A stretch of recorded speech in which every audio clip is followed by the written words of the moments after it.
Hello hello hello. क्या हाल चाल। परिश्रम 2026 बैच में आप सभी माडिया ललोलाल्स का स्वागत है एक और फिजिक्स की कक्षा के अंदर। आज भाई शुरू करने जा रहे हैं दूसरा चैप्टर। पिछली बार हमने पढ़ा था पहला चैप्टर, तो पहले चैप्टर के बाद क्या आएगा? दूसरा चैप्टर। तो आज है चैप्टर नंबर 2 यानी electrostatic potential and capacitance. Chapter का पूरा नाम है ये, ठीक है। थोड़ा सा फंबल वंबल हो जाता है जब बोलने लगो, तो नाम कुछ ऐसे ही है 12वीं वाले, है ना। पहला क्या था? Electric charges and field. दूसरा है इलेक्ट्रोस्टैटिक पोटेंशियल एंड कैपेसिटेंस। ये अपने आप में ना ऐसा लगता, मतलब कोई लंबी चौड़ी वो नहीं होती एकता कपूर की कोई फिल्म या फिर उसके कोई सीरियल, समझ लो ना, 5-6 वर्ड्स को मिला करके एक लाइन बनती है ना। और आपने इसके टॉपिक भी देखे होंगे ऐसे ही, electric field intensity due to linear charged wire, electric field intensity due to charged ring. Topic भी सारे ऐसे ही हैं, लंबे लंबे, सबकी बातें लंबी लंबी होती हैं, है ना। और चैप्टर भी लंबे ही हैं। तो पिछले वाले चैप्टर को, है ना, विद डिस्कशन पीवाईक्यू पूरा करने में 9 लेक्चर लगे थे। इसको 9 से कम नहीं लगने वाले, मैं आपको बता दूं, क्योंकि दोनों की इक्वल लेंथ है। यस, जितनी लेंथ पहले चैप्टर की है उतनी ही लेंथ दूसरे चैप्टर की भी है। ये दोनों चैप्टर सेम लेंथ के हैं, वेटेज भी लगभग इनका सेम ही है। 5 नंबर का चैप्टर वो भी था, 5 नंबर का चैप्टर लगभग ये भी है, ठीक है। इस चैप्टर को पढ़ने के लिए आपको पहले तो क्या क्या चाहिए वो सुन लो, ठीक है। अच्छा, अब जिन बच्चों ने भाई शिद्दत से 11वीं क्लास पढ़ी है, चाहे वो उदय बैच से पढ़ी है या फिर वो कहीं अपना ट्यूशन लगा करके पढ़ी है, होम ट्यूशन पढ़ा है, ठीक है ना, या अच्छे से अगर आपने 11वीं क्लास अपने स्कूल के टीचर से ही पढ़ी है अगर, ठीक है ना, तो मैं आपको बता दूं कि आपको ये कॉन्सेप्ट दोबारा रिवाइज करने पड़ेंगे, ठीक है। अब जिन्होंने नहीं पढ़ी उनकी बात नहीं कर रहा मैं बात अभी उनकी कर रहा हूं जिन्होंने पढ़ी है। तो जिन्होंने पढ़ी है वो कृपया करके कुछ टॉपिक्स ऐसे हैं जो आपको पढ़ के आने चाहिए, जैसे वर्क एंड एनर्जी के जो रिश्ते हैं आपस में, ठीक है। वर्क एंड एनर्जी के जो आपसी रिश्ते हैं ये आपको पढ़ने हैं, ठीक है। जो लोग शिद्दत से पढ़े 11th क्लास, उनको टाइम मिल जाएगा, वो टाइम निकाल लेंगे, है ना, क्योंकि उन्होंने पहले पढ़ लिया है तो उनको रिवीजन करने में दिक्कत नहीं आएगी। अब जिन्होंने 11th क्लास शिद्दत से नहीं पढ़ी, वर्क एनर्जी पावर वाला चैप्टर जो था, चैप्टर नंबर 6 था ना शायद, ये 6 या 5, जो जिस भी तरीके से आप इसको बोलो, ठीक है ना। तो वर्क के कॉन्सेप्ट्स, एनर्जी के कॉन्सेप्ट्स, काइनेटिक एनर्जी का चेंज, वर्क एनर्जी थ्योरम, ये जो टॉपिक्स मैं बोल रहा हूं, अगर आपको फेमिलियर लग रहे हैं तो बहुत अच्छी बात है। अगर आपने टॉपिक पहले कभी सुने हुए हैं बहुत अच्छी बात है। कंजर्वेटिव फोर्स का work done negative change in potential energy के बराबर होता है। ये शब्द अगर बहुत फेमिलियर आपको लग रहे हैं तो अच्छी बात है, अच्छी बात है। और नहीं लग रहे हैं अगर, तो भी टेंशन नहीं लेनी, तो फिर मेरी ड्यूटी बनती है कि मैं आपको वो बताऊं, ठीक है ना। लेकिन जिन्होंने पढ़ा हुआ है उनसे बात कर रहा हूं फिलहाल, ठीक है। वो रिवाइज करके आए, उसके बाद आप इस चैप्टर को स्टार्ट कर पाएंगे, अच्छे से स्टार्ट कर पाएंगे। मैं ये नहीं कह रहा कि स्टार्ट नहीं होगा, स्टार्ट हो जाएगा, पर अच्छे से स्टार्ट नहीं हो पाएगा, ठीक है। तो अगर अच्छे से स्टार्ट करना चाहते हो तो वर्क एनर्जी के कॉन्सेप्ट्स को थोड़ा थोड़ा रिवाइज करके आना, ये मेरी आपको सलाह है, फ्री एडवाइस, ठीक है। लेकिन अब बात करते हैं कि भाई जिन बच्चों ने 11th क्लास ढंग से नहीं पढ़ी है, 11th क्लास का वर्क एनर्जी पावर चैप्टर जो होता है वो ढंग से नहीं पढ़ा है अगर, उनके लिए क्या सोल्यूशन है? तो भाई सोल्यूशन हूं मैं, तू भी सुन। पहला टॉपिक जो हमारा है वो है वर्क एनर्जी की वाईकेबी यानी यादों की बारात, ठीक है। तो वर्क एनर्जी के जितने भी कॉन्सेप्ट्स इस चैप्टर में यूज होने वाले हैं या आगामी चैप्टरों में यूज होने वाले हैं, वो सारे मैं तेरे को आज दूंगा, आज ही दूंगा, टेंशन ना ले, ठीक है ना। मैं कोई 11th क्लास का चैप्टर नहीं पढ़ाने आया, यहां पर पढ़ाऊंगा भी नहीं और कोई पढ़ा भी नहीं सकता, ठीक है ना। ये अपने आप में ऐसा चैप्टर है जो कम से कम 9-10 लेक्चर लेके जाता है। तो मैं पूरा चैप्टर पढ़ाने नहीं आया आपको, मैं पूरा लेक्चर भी पढ़ाने नहीं आया आपको, मैं आपको सिर्फ वो कॉन्सेप्ट्स बताऊंगा जो यूज होने वाले हैं, समझ गए ना। इतना ही मेरी ड्यूटी बनती है बताने की, मैं उतना ही बताऊंगा आपको, मैं कोई 11वीं पढ़ाने नहीं आ रहा भाई, ठीक है ना। तो मैं आपको वर्क एनर्जी की देने वाला हूं वाई के बी यानी यादों की बारात। ये देने के बाद ही चैप्टर स्टार्ट होगा बेटा, उसके बिना चैप्टर स्टार्ट नहीं हो पाएगा, उसके बिना चैप्टर की स्टार्टिंग नहीं हो पाएगी। तो पहले मुझे ये आपको देना पड़ेगा, ठीक है। उसके बाद आज का हमारा जो टॉपिक है, जो मेजर टॉपिक है आज का, वो है इलेक्ट्रोस्टैटिक पोटेंशियल एनर्जी। क्योंकि जब पोटेंशियल एनर्जी की बातें आएंगी तो मुझे वर्क की बातें करनी पड़ेंगी, कोई चारा नहीं है मेरे पास, कोई चारा नहीं है, मुझे वर्क एनर्जी की यादों की बारात आपको देनी ही पड़ेगी। तो पहले वर्क एनर्जी की यादों की बारात, उसके बाद हम लोग चलेंगे कहां पर? इलेक्ट्रोस्टैटिक पोटेंशियल एनर्जी पर, ठीक है। अब आप में से जिसको जो कुछ कहना हो एक बार कमेंट सेक्शन के अंदर जरूर कहिए भाई।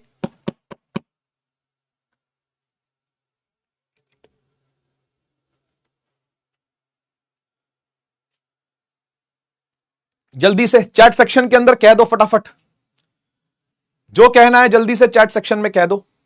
अच्छा आग नहीं लगवाई आज मैंने, हाँ तो तुमने खुद ही तो लगा दी आग, मैं अलग से क्या आग लगवाऊं यार, तुमने लगा तो दिए। अच्छा कुछ, हाँ मैंने बिल्कुल बिल्कुल आपको कुछ क्वेश्चंस दिए थे यस लास्ट टाइम करने के लिए, मैंने आपसे कहा था कि भाई वो क्वेश्चन आप खुद से ट्राई करना, ठीक है ना, फिर टाइम मिलेगा अगर तो मैं उसका सॉल्यूशंस भी आपको जरूर दूंगा। तो ऑब्वियसली भाई 12वीं का रिजल्ट आ गया, 10वीं का भी आ गया, एक साथ दो दो बम फोड़ दिए सीबीएसई ने, ठीक है ना, तो आपकी तो उल्टा क्लासें कैंसिल हो गई। मैं टाइम तो बात तब निकालूंगा जब मेरे पास पहले तो क्लास लेने का टाइम हो बात यह है, तो क्लास लेने का ही टाइम नहीं था, इसलिए आपकी 2 दिन क्लास जो है वो कैंसिल हुई है, लेकिन टेंशन ना लो, वो मैंने बता दिया था आपको, भी एक वीडियो भी अपलोड करवा दी थी कि भाई कुछ प्रोमिसेस ऐसे होते हैं जो हम बच्चों से करते हैं हर साल, ठीक है ना, तो ये थोड़ा सा टाइम ऐसा होता है, और पता है रिजल्ट के अराउंड ही 2-3 दिन ऐसे होते हैं जब थोड़ा सा मामला फंसा होता है। आज भी मैं सुबह बच्चे से मिलकर आया हूं, पर मैंने क्लास कैंसिल नहीं करी, मैं अभी पहुंचा हूं 1 घंटा पहले। मैं जिस जगह से जिस लोकेशन से ले रहा हूं इस टाइम पे क्लास, यहां से 1.5 घंटा दूर है उसका घर, ज्यादा दूर नहीं है, 1.5 घंटा दूर है, लेकिन 1.5 घंटा जाना, 1.5 घंटा आना, और 2 घंटा कम से कम उसके घर में रुकना भी है ना भाई। अब गए हैं तो बैठेंगे भी जा करके, चाय नाश्ता भी कुछ थोड़ा बहुत आता है, हम चाहे ना चाहे, है ना, मन हो या ना हो, लेकिन पेरेंट जब हमको आगे से ऑफर करते हैं तो फिर हमें बैठना ही पड़ता है। फिर एक वीडियो भी शूट होती है, जैसे कि आपने देखा ही है, शॉर्ट्स वगैरह निकलते हैं तो उसमें समय लगता है, फिर उसको वेरीफाई भी करना पड़ता है कि भाई ये वीडियो जो है ये आपका जाने दे या ना जाने दे, तो उस पूरी वीडियो को अपने को वेरीफाई भी करना पड़ता है ना, तो उसमें समय लग जाता है। वो समय निकाल करके, वो पूरा लगा करके भी मैं यहां पहुंचा हूं, केवल मैंने मुंह ही धोया आकर के, मैंने लंच भी नहीं किया। वहां से जो उसके घर पे मिठाई खाई थी, पानी पिया, क्योंकि मिठाई खाई, पानी पिया, और थोड़ा सा फ्रूट लाके उन्होंने रखा, बस वो मैंने खाया हुआ है। 1 बजेगा, 5 बज गए हैं, तो आने में ही टाइम लग गया, तो इसलिए मैंने कुछ नहीं खाया। अब आपकी क्लास लेने के बाद ही मैं जाके घर पे डिनर ही करूंगा अब सीधा, और अगले दिन की पीपीटी बनाऊंगा कल की जो आपकी क्लास होगी। तो आप समझ रहे हो ना कि समय तो मैं तब निकालूंगा जब वाकई में समय मेरे पास होगा, फिलहाल तो नहीं है। लेकिन जो बच्चे ये कह रहे हैं कि सर हमसे पूरा असाइनमेंट नहीं बना, या सर असाइनमेंट का कम से कम सोल्यूशन दे दीजिए, इतने सारे असर्शन रीजन के क्वेश्चन थे उसके अंदर जो मैं छोड़ करके गया था आपके करने के लिए। वैसे तो वो इजी थे, इजी क्या थे, मतलब प्रीवियस ईयर सवाल ही थे वो सारे, ठीक है ना, लेकिन बच्चों में कंफ्यूजन जरूर होगा। तो आपको मतलब क्या लगता है कि मैं इतना इररिस्पॉन्सिबल हूं कि मैं सवाल देकर चला जाऊंगा आपको और उसको सॉल्व नहीं करवाऊंगा, या सिर्फ एक ही सेशन लूंगा? भाई ये 10th क्लास नहीं है, ये 9th क्लास नहीं है। आप कभी 9th 10th में भी मुझसे पढ़ते थे ना, तो याद करो चैप्टर खत्म होने के बाद मैं एक लेक्चर अलग से लेता था, एनसीईआरटी का पूरा डिस्कशन करता था कि नहीं करता था? तो ये कोई पहला मूवमेंट नहीं है भाई जो मैं आपके साथ डिस्कशन करूंगा। आगे और भी मौके आएंगे, आगे और भी चीजें आएंगी। आपका जो मिड टर्म आएगा जब सितंबर का, है ना, तो भी कोर्स थोड़ा सा स्लो होता है, उस टाइम पर भी मैं आकर के आपसे पुराने चैप्टरों का डिस्कशन करूंगा, पुराने चैप्टरों के सवाल करूंगा। जो बच्चे मुझसे नींव में पढ़े थे, 9th क्लास का हमारा बैच, उड़ान में पढ़े थे, 10th क्लास का हमारा बैच, वो याद करें। आप उदय वाले जरा बताएं बाकी अपने फेलो बच्चों को, जो आपके दूसरे क्लासमेट्स हैं, जो आपके दूसरे बैचमेट्स हैं, उनको बताएं जरा 11th का अगर मैंने कोई चैप्टर पढ़ाया है तो उसके बाद जो मैंने डिस्कशन किया है वो फुल एंड फाइनल किया है कि नहीं किया? किया है भाई, हर एक चैप्टर को क्लोज किया है मैंने अपने हाथों से। तो आपको क्या लगता है ये चैप्टर क्या मैं खुला छोड़ दूंगा जो पिछला वाला हमने पढ़ा है? ऐसा नहीं होगा बेटा, आपके बोर्ड आने तक मैं लगा रहूंगा, यह बैच डटा रहेगा अपनी जगह, चाहे यूट्यूब पर कुछ भी चलता रहे, है ना। वैसे हमारी एंगेजमेंट जो होती है, हमारा जो फोकस होता है, फिर वो यूट्यूब पर शिफ्ट हो जाता है जब आप लोग का सिलेबस खत्म होने लगता है। लेकिन तुम टेंशन ना लो भाई, अगर मैंने तुम्हें कोई वादा किया तो वादा पूरा होगा। जब मैंने तुमसे कहा कि मैं 11th के वो सब कॉन्सेप्ट पढ़ाऊंगा जो 12वीं में यूज होंगे, तो मैं पढ़ा रहा हूं कि नहीं पढ़ा रहा? पढ़ा रहा हूं, आगे भी पढ़ाऊंगा। जब जब जिस चीज की जरूरत आपको पड़ेगी तब तब मैं खड़ा रहूंगा आपके साथ भाई, टेंशन ना लो आप। आपकी बोर्ड की तैयारी करवानी, वो भी जिस लेवल का बोर्ड का एग्जाम आ रहा है उस लेवल के सवाल करवाने। मैं आपको जेई के सवाल लेके आया कि नहीं आया? मैं नीट के सवाल लेके आया कि नहीं आया? पिछले मैं क्लासेस के बीच में नीट लेवल के सवाल लेके आ रहा हूं, क्लासेस के एंड में जेई लेवल के सवाल लेकर के आ रहा हूं। प्रीवियस ईयर बोर्ड के वो सारे सवाल लेकर के आया 2025 के, 2024 के, जिनमें बच्चे रोए हैं, वो सारे सवाल मैंने आपके बीच में लाकर के सब्जेक्टिव सॉल्व करवाए। तो मैं बीच में छोड़ दूंगा क्या यार? इतनी रिस्पॉन्सिबिलिटी मेरी मानो ना, इतनी रिस्पॉन्सिबिलिटी मेरी है ना। तूने ट्रस्ट किया है ना, ट्रस्ट करके ही ये बैच लिया है ना। तो कोई एक डिस्कशन नहीं होगा बेटा, ऐसे और डिस्कशंस आगे रखे जाएंगे, ठीक है ना। लेकिन कोर्स भी आगे चलना बहुत जरूरी है। अब बहुत सारे बच्चों का ये चैप्टर आ रहा है, चैप्टर नंबर 2, और अभी 15 मई आज हो गई है ना, 18 मई, 20 मई, 29 मई, 28 मई ऐसे उनके एग्जाम्स हैं। अब कुछ तो यूनिट टेस्ट में बेचारे लिख करके आएंगे कि नहीं आएंगे वो, है ना, नहीं तो 50% मार्क्स ही आएंगे। एक चैप्टर आपका पूरा हो चुका है, स्कूल के अंदर तो तीसरे चैप्टर पर पहुंच चुके हैं, टेस्ट वो दूसरे चैप्टर तक का ले रहे हैं। आप समझो इस चीज को, ठीक है ना। तो मुझे भी मेरी रिस्पॉन्सिबिलिटीज की पूरी पूरी समझ है, ठीक है। आप भी थोड़ा सा ट्रस्ट दिखाओ। अगर मैंने पहले वाले चैप्टर में कुछ क्वेश्चन छोड़ दिए थे, उनका भी मैं डिस्कशन करूंगा, नए सवाल भी लेकर के आऊंगा, ठीक है। लेकिन ये टाइम टू टाइम होगा, इसमें टाइम लगेगा। ऐसा भी हो सकता है कि मैं 2-3 चैप्टर इकट्ठे कर दूं और फिर एक प्रैक्टिस सेशन लंबा ले लूं, 3 घंटे का प्रैक्टिस सेशन ले लूं किसी संडे को, ठीक है ना। लेकिन वो तब होगा जब कोर्स थोड़ा सा आगे बढ़ चुका होगा, आप थोड़ा सा कंफर्टेबल हो चुके होगे अपने स्कूल के साथ और हमारे परिश्रम के साथ, ठीक है ना। दोनों चीजों के साथ जब आप थोड़ा कंफर्टेबल हो जाओगे ना, तब मैं ये चीज करवाऊंगा। तो मैं कहीं नहीं जा रहा भाई, मेरे पास कुल 3 बैच ही हैं। एक उड़ान बैच है, एक उदय बैच है और एक परिश्रम बैच है, ठीक है ना।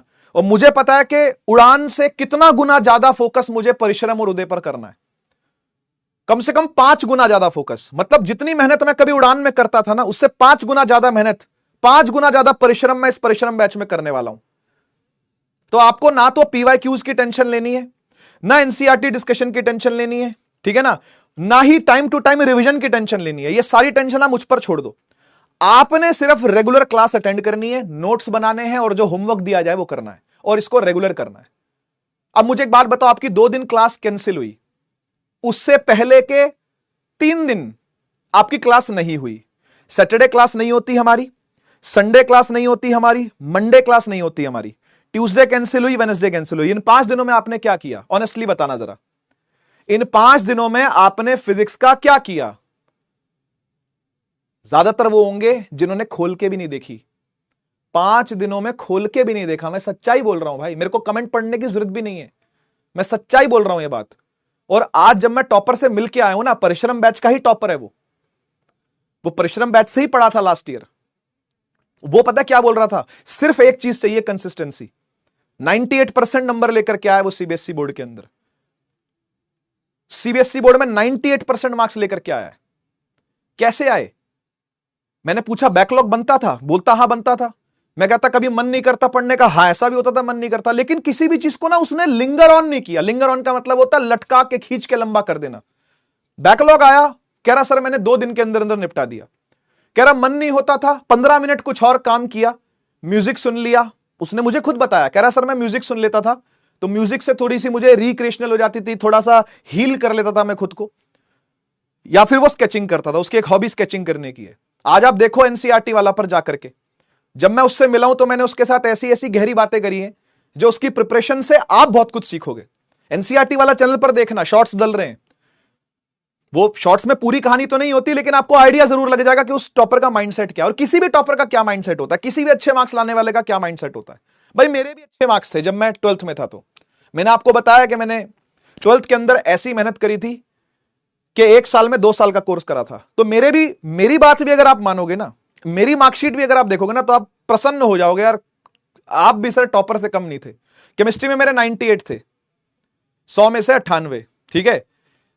12वीं के बाद मैंने केमिस्ट्री कभी छुई भी नहीं, पढ़ने के लिए ना पढ़ाने के लिए, छुई भी नहीं। फिजिक्स में मेरे 91 थे, 91, लेकिन पेपर में 100 नंबर का करके आया था और 100 का 100 बिल्कुल ठीक था। अब ये 91 कैसे आए? इट्स ऑल किस्मत। बहुत चीजें किस्मत पर डिपेंड करती है। आज मुझे बच्चे मैसेज कर रहे हैं 10th बोर्ड वाले, आज मुझे मैसेज कर रहे हैं बच्चे 12th बोर्ड वाले, सर हम पेपर करके आए थे 9900 का, उम्मीद थी कि 9900 आएंगे, 1 नंबर भी नहीं कटेगा, लेकिन सर हमारे तो 92 आए हैं। कहां कट गए 8 नंबर? ये चुभते हैं उस बच्चे को बेटा जिसने मेहनत करी होती है, उस बच्चे को चुभन होती है उस चीज से। आप भी तो कभी 10th बोर्ड दिए हो, आप भी समझ सकते हो कि जो टारगेट आपने सोचा था वो टारगेट अगर कभी अचीव नहीं होता, उससे थोड़ा पीछे रह जाता है, तो हल्का सा मलाल तो होता है, हल्का सा दुख तो होता है, लेकिन ठीक है, रिजल्ट की खुशी में सब चीजें डाइल्यूट हो जाती हैं।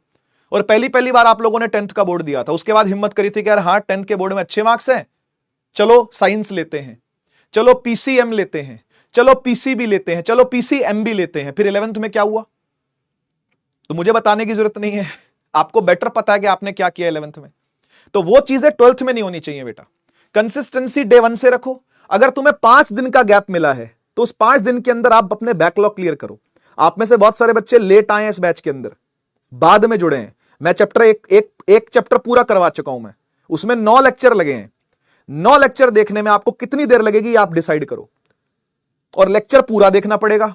शॉर्टकट पे जाना हो तो फिर बैच खरीदने का फायदा नहीं, शॉर्टकट तो बहुत पड़े हैं, पूरा चैनल भरा पड़ा है।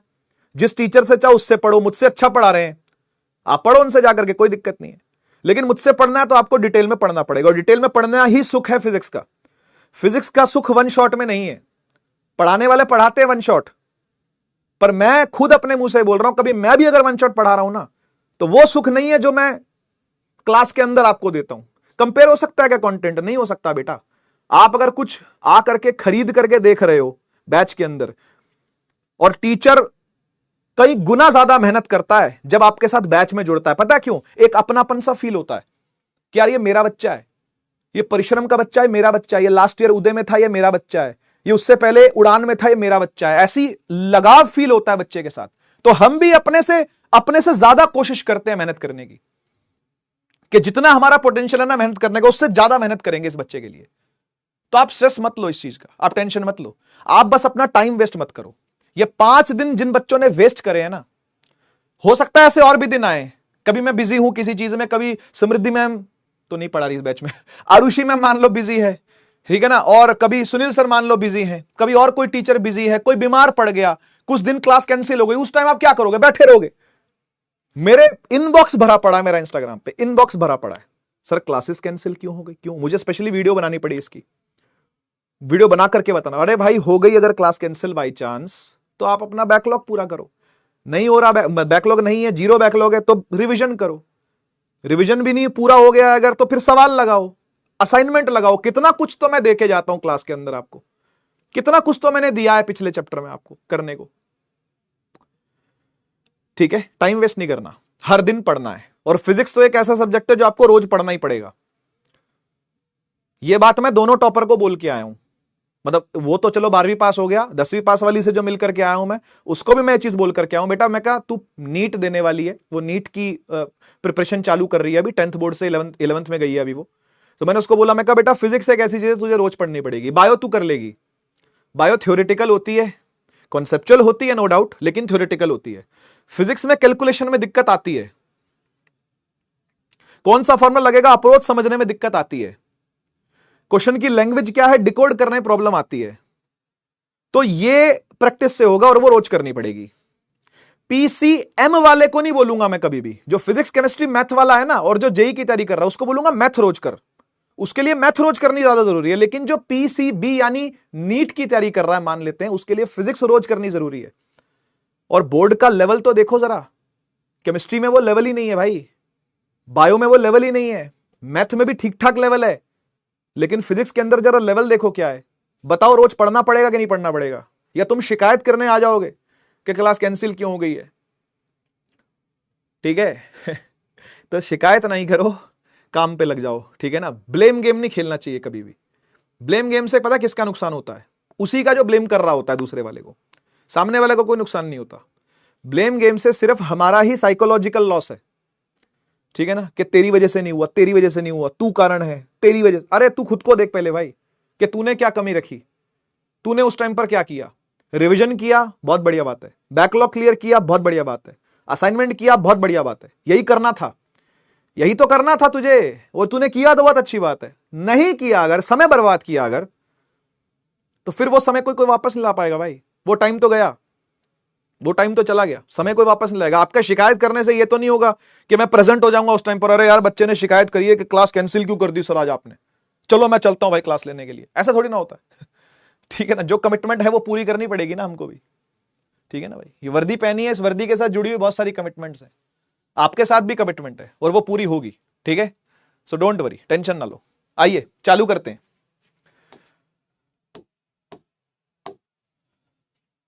चैट बंद, full focus, full screen, chat बंद, फुल फोकस, फुल स्क्रीन पे फुल फोकस कर लो। आ जाओ आ जाओ। आप लोगों का यूनिट इलेक्ट्रोस्टैटिक्स नाम का है जिसको हम लोग पढ़ रहे हैं, ठीक है।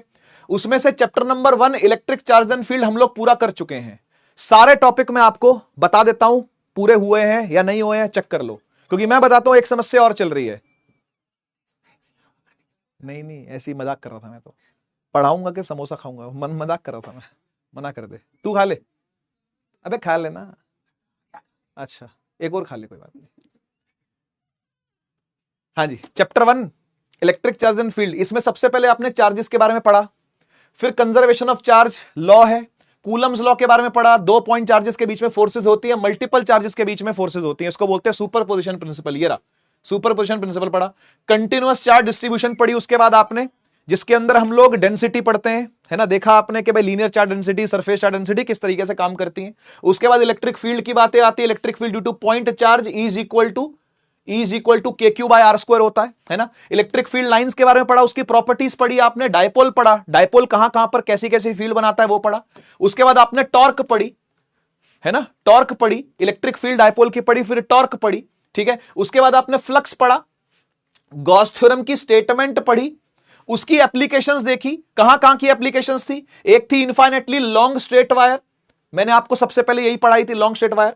फिर उसके बाद पढ़ाई मैंने आपको इनफाइनाइट प्लेन शीट। उसके बाद मैंने आपको पढ़ाया thin spherical shell inside and outside. इसके अलावा जो भी चीजें आप मुझे इंस्टाग्राम पर आकर के मैसेज कर रहे हो कि आपने ये नहीं कराया, वो नहीं कराया, यहां से मिला वहां से मिला, सिलेबस में नहीं है। सिलेबस में नहीं है तो टेंशन नहीं लो, इसलिए सिलेबस चिपका के लाया था ताकि तू वेरीफाई कर सके। याद है, लेक्चर 1 में जाके देख, लेक्चर 1 में जाके देख बेटा, मैंने वहां पे लिखवाया हुआ कि सिलेबस क्या है। ऐसा ही एक स्क्रीनशॉट लेकर के वहां पर मैं आया हूं, मैंने बोला है कि ये टॉपिक्स है ताकि तू वेरीफाई कर सके। उसके बावजूद भी मुझे मैसेज क्या आ रहे हैं इंस्टा पर, मैं आपको बताता हूं। मैं रिप्लाई नहीं कर पाता हूं क्योंकि काफी मैसेजेस होते हैं और हर तरीके के मैसेजेस होते हैं, सबको मैं रिप्लाई नहीं कर पाता, लेकिन कोशिश करता हूं, कभी कभी रिएक्ट कर देता हूं। आग बना दी, है ना, फ्लैग बना दिया, ऑपरेशन सिंदूर की बातें चल रही होती तो बच्चे ने कुछ ऐसा इमोशनल मैसेज किया, मैंने फ्लैग बना दिया, कभी झंडा बना दिया, कभी हाथ जोड़ दिए, कुछ ना कुछ मैं करता रहता हूं, ठीक है ना। तो मैं रिएक्ट कर देता हूं, लेकिन मैं रिप्लाई कितना कर पाऊंगा, नहीं कर पाऊंगा, है ना, आप समझते हो। अब मुझे बच्चे आके क्या बोल रहे हैं, कह रहे सर सीयूईटी वाला चैनल पर आपने आज से 2 साल पहले 2 years अगो एक वीडियो बनाई थी इलेक्ट्रिक चार्ज एंड फील्ड पर। सर वो वीडियो ना 1 मिलियन के पार चली गई है, कॉन्ग्रेचुलेशंस। मैं कहा बेटा धन्यवाद, पहली वीडियो नहीं है मेरी जो 1 मिलियन के पार गई है, और मुझे कोई व्यूज से फर्क भी नहीं पड़ता कि कितने मिलियन गई है कितने मिलियन नहीं गई है। मेरी वैल्यू टीचर की है, पढ़ाने की है, गाइड की है, मेंटोर की है, मैं वो काम अच्छे से करता हूं। मैं व्यूज नहीं देखता उसके बाद कितने आए कितने नहीं आए, ठीक है ना भाई। तो कितनी ही वीडियो पता नहीं कितने मिलियन चली गई होगी, मुझे उससे फर्क नहीं पड़ता। उसमें बच्चा ये लिखता है साथ में, सर बट। मैं कहा क्या बेटा बट। कहता है सर उसमें जो आपने टॉपिक्स करवाए हैं ना, वो सारे टॉपिक आपने परिश्रम बैच के अंदर क्यों नहीं करवाए। मैं कहा बेटा ऐसा कौन सा टॉपिक है। तो उसने क्या लिखा, सर यूनिफॉर्मली, ये कहां गया, यूनिफॉर्मली थिन स्फेरिकल शेल तो आपने बताया, आपने सॉलिड कंडक्टर नहीं बताया। कहीं दिख रहा है तुझे सॉलिड कंडक्टर बेटा इसमें, नहीं है ना, कट गया है। लेकिन सीयूईटी का सिलेबस अलग है, सीयूईटी का सिलेबस अलग है, अलग है नहीं, सॉरी गलती से बोल दिया, अलग था। आज से 2 साल पहले जो सीयूईटी का सिलेबस मैंने पढ़ाया हुआ है, इसलिए मैं हाथ जोड़ के आपसे विनती कर रहा था कि जाके वो वीडियो मत देखो। बोला था ना मैंने, फिर भी देखी, फिर भी देखी। और इतने तेज हैं ये लल्लू लाल, वह कमेंट कर रहे हैं उस वीडियो के नीचे जाके कमेंट कर रहे हैं कि यार यहां पे कोई कमेंट मत करो, रक्षक सर ने देख लिया तो गुस्सा हो जाएंगे। ये मैंने कमेंट पढ़ा वहां पे जाकर के। मैं अगर जा रहे हैं देखने के लिए, देखूं तो सही कोई पहुंचता क्या नहीं पहुंचता। वहां पर मैंने जाकर के देखा, न्यूएस्ट खोल करके कमेंट्स, उसमें लिखा हुआ अरे यार यहां पर कोई भी भाई कमेंट मत करो, रक्षक सर को बहुत गुस्सा आ रहा है। अरे भाई यार नौटंकी हो तुम यार, एक नंबर के यार सारे। तो भाई मेरी बात को समझो, सीयूईटी का जो आज का सिलेबस है ना, वो यही वाला है जो पीछे लिखा हुआ है। लेकिन जो तू वीडियो देख रहा है वो 2 साल पुरानी है, तब सिलेबस रिड्यूस्ड नहीं था, तब टोटल सिलेबस आता था सीयूईटी में, अब नहीं आता, अब यही आता है, ठीक है ना। तो मैं अब वही करवाऊंगा जो एनसीईआरटी के अंदर होगा। अच्छा, फिर बहुत सारे बच्चे आते हैं कहने के लिए, सर स्कूल में हमारे मैडम ने, स्कूल में हमारे सर ने वो करवाया है गोल्ड लीफ इलेक्ट्रोस्कोप, और सर आपने भी सीयूईटी वाला चैनल पर जो वीडियो है उसमें करवाया हुआ है। बेटा गोल्ड लीफ इलेक्ट्रोस्कोप ना साफ साफ लिखा होता था पहले, यहां पे साफ साफ कोमा डाल करके ना बीच में लिखा होता था कि गोल्ड लीफ इलेक्ट्रोस्कोप करवाना है बच्चे को, पर सिलेबस से कट गया है भाई। मैं क्यों उस पंगों में पढ़ूं, एक लेक्चर और फालतू दूं, फिर ये लेक्चर और लेट हो अगले वाले चैप्टर। आप समझ रहे हो ना, जो आप वो सीयूईटी वाला पर जाकर के मेरे पुराने लेक्चर देख रहे हो ना बेटा, वो पुराने सिलेबस के हिसाब से बने हुए हैं। तो कृपया करके कंपेयर ना करें दोनों लेक्चरों को, दोनों टॉपिक्स को। ठीक है ना। कुछ चीजें उसके अंदर आपको ज्यादा मिलेंगी, कुछ चीजें आपको यहां ज्यादा मिलेंगी, क्योंकि यहां पर मैं घंटे ज्यादा बिता रहा हूं, सवाल ज्यादा करवा रहा हूं, वो सवाल आपको वहां नहीं मिलने वाले। या सब्जेक्टिव सवाल ज्यादा करवाऊंगा, वहां ऑब्जेक्टिव ज्यादा करवाए हैं, वह सीयूटी के प्रीवियस ईयर करवाए हैं, यहां पर मैं सीयूटी के भी करवा रहा हूं, नीट के भी करवा रहा हूं, जेई के भी करवा रहा हूं। ठीक है, तो थोड़ा सा ट्रस्ट करा करो यार। अब स्कूल वाली मैडम ने तुम्हें गोल्ड लीफ इलेक्ट्रोस्कोप करवा दिया, तो मैं बताऊं क्यों करवाया है?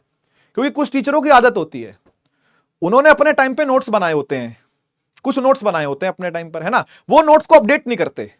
ये आदतें हैं। पुराने टीचर जो स्कूल के होते हैं ना, मैं भी कभी स्कूल में पढ़ाया हूं, मुझे पता है ना स्कूल में कैसा वातावरण रहता है।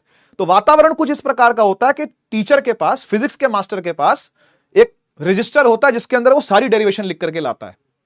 डेफिनेशन भी होंगी और डेरिवेशंस भी होंगी, सारी लिख करके लाता है, पन्ने पलटेगा, उसके हिसाब से वो लिखता चला जाएगा, उसके बाद फिर वो डेरिवेशन को समझा देगा। मैं नहीं कह रहा कि कोई खराब तरीका है पढ़ाने का, अपना अपना तरीका है। हम पीपीटी पे लिख के लाते हैं, वो अपने हाथ में लिख करके लाते हैं, उसमें रजिस्टर में लिख करके लाते हैं, कोई दिक्कत नहीं है। लेकिन वो नोट्स को टाइम टू टाइम अपडेट नहीं कर रहे।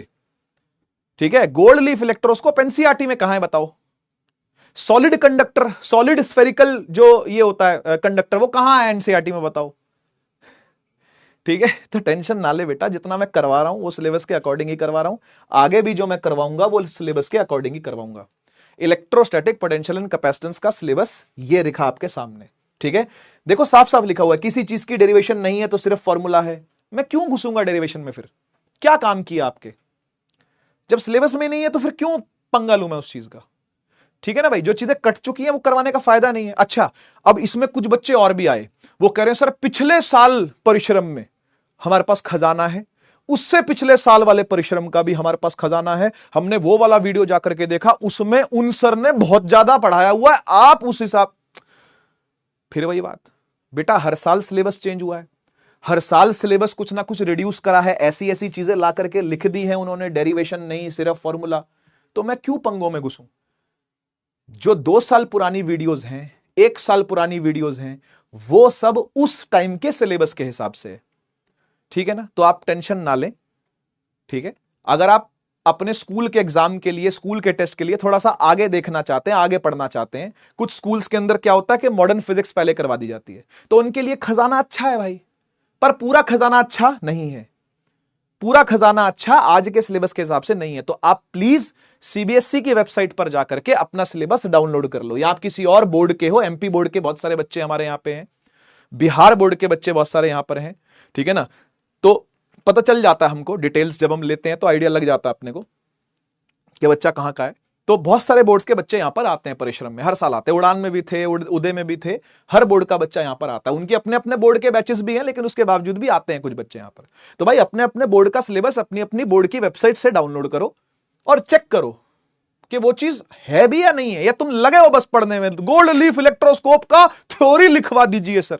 अरे भैया क्या बोले, क्या बोले? अब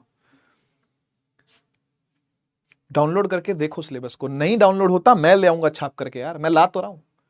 वेरीफाई तो कर ले, वेरीफाई भी नहीं करना। पुराना आपने 2 साल पहले पढ़ाया था, अब क्यों नहीं पढ़ा रहे? भूल गया मैं, याददाश्त कमजोर है मेरी, बादाम खाने छोड़ दिए बेटा मैंने, मूंगफली खाता हूं तब से। 2 साल पहले बादाम खाता था, तब मुझे याद था गोल्ड लीफ इलेक्ट्रोस्कोप क्या होता है, या सॉलिड कंडक्टर के अंदर क्या क्या प्रॉपर्टीज होती हैं, वो सब मुझे पहले याद था बेटा। मैं अभी भूल गया हूं एकदम, मैंने बादाम खाने छोड़ दिए यार, इसलिए पढ़ाना भी छोड़ दिया। वो कैसी बातें करते हो यार तुम यार।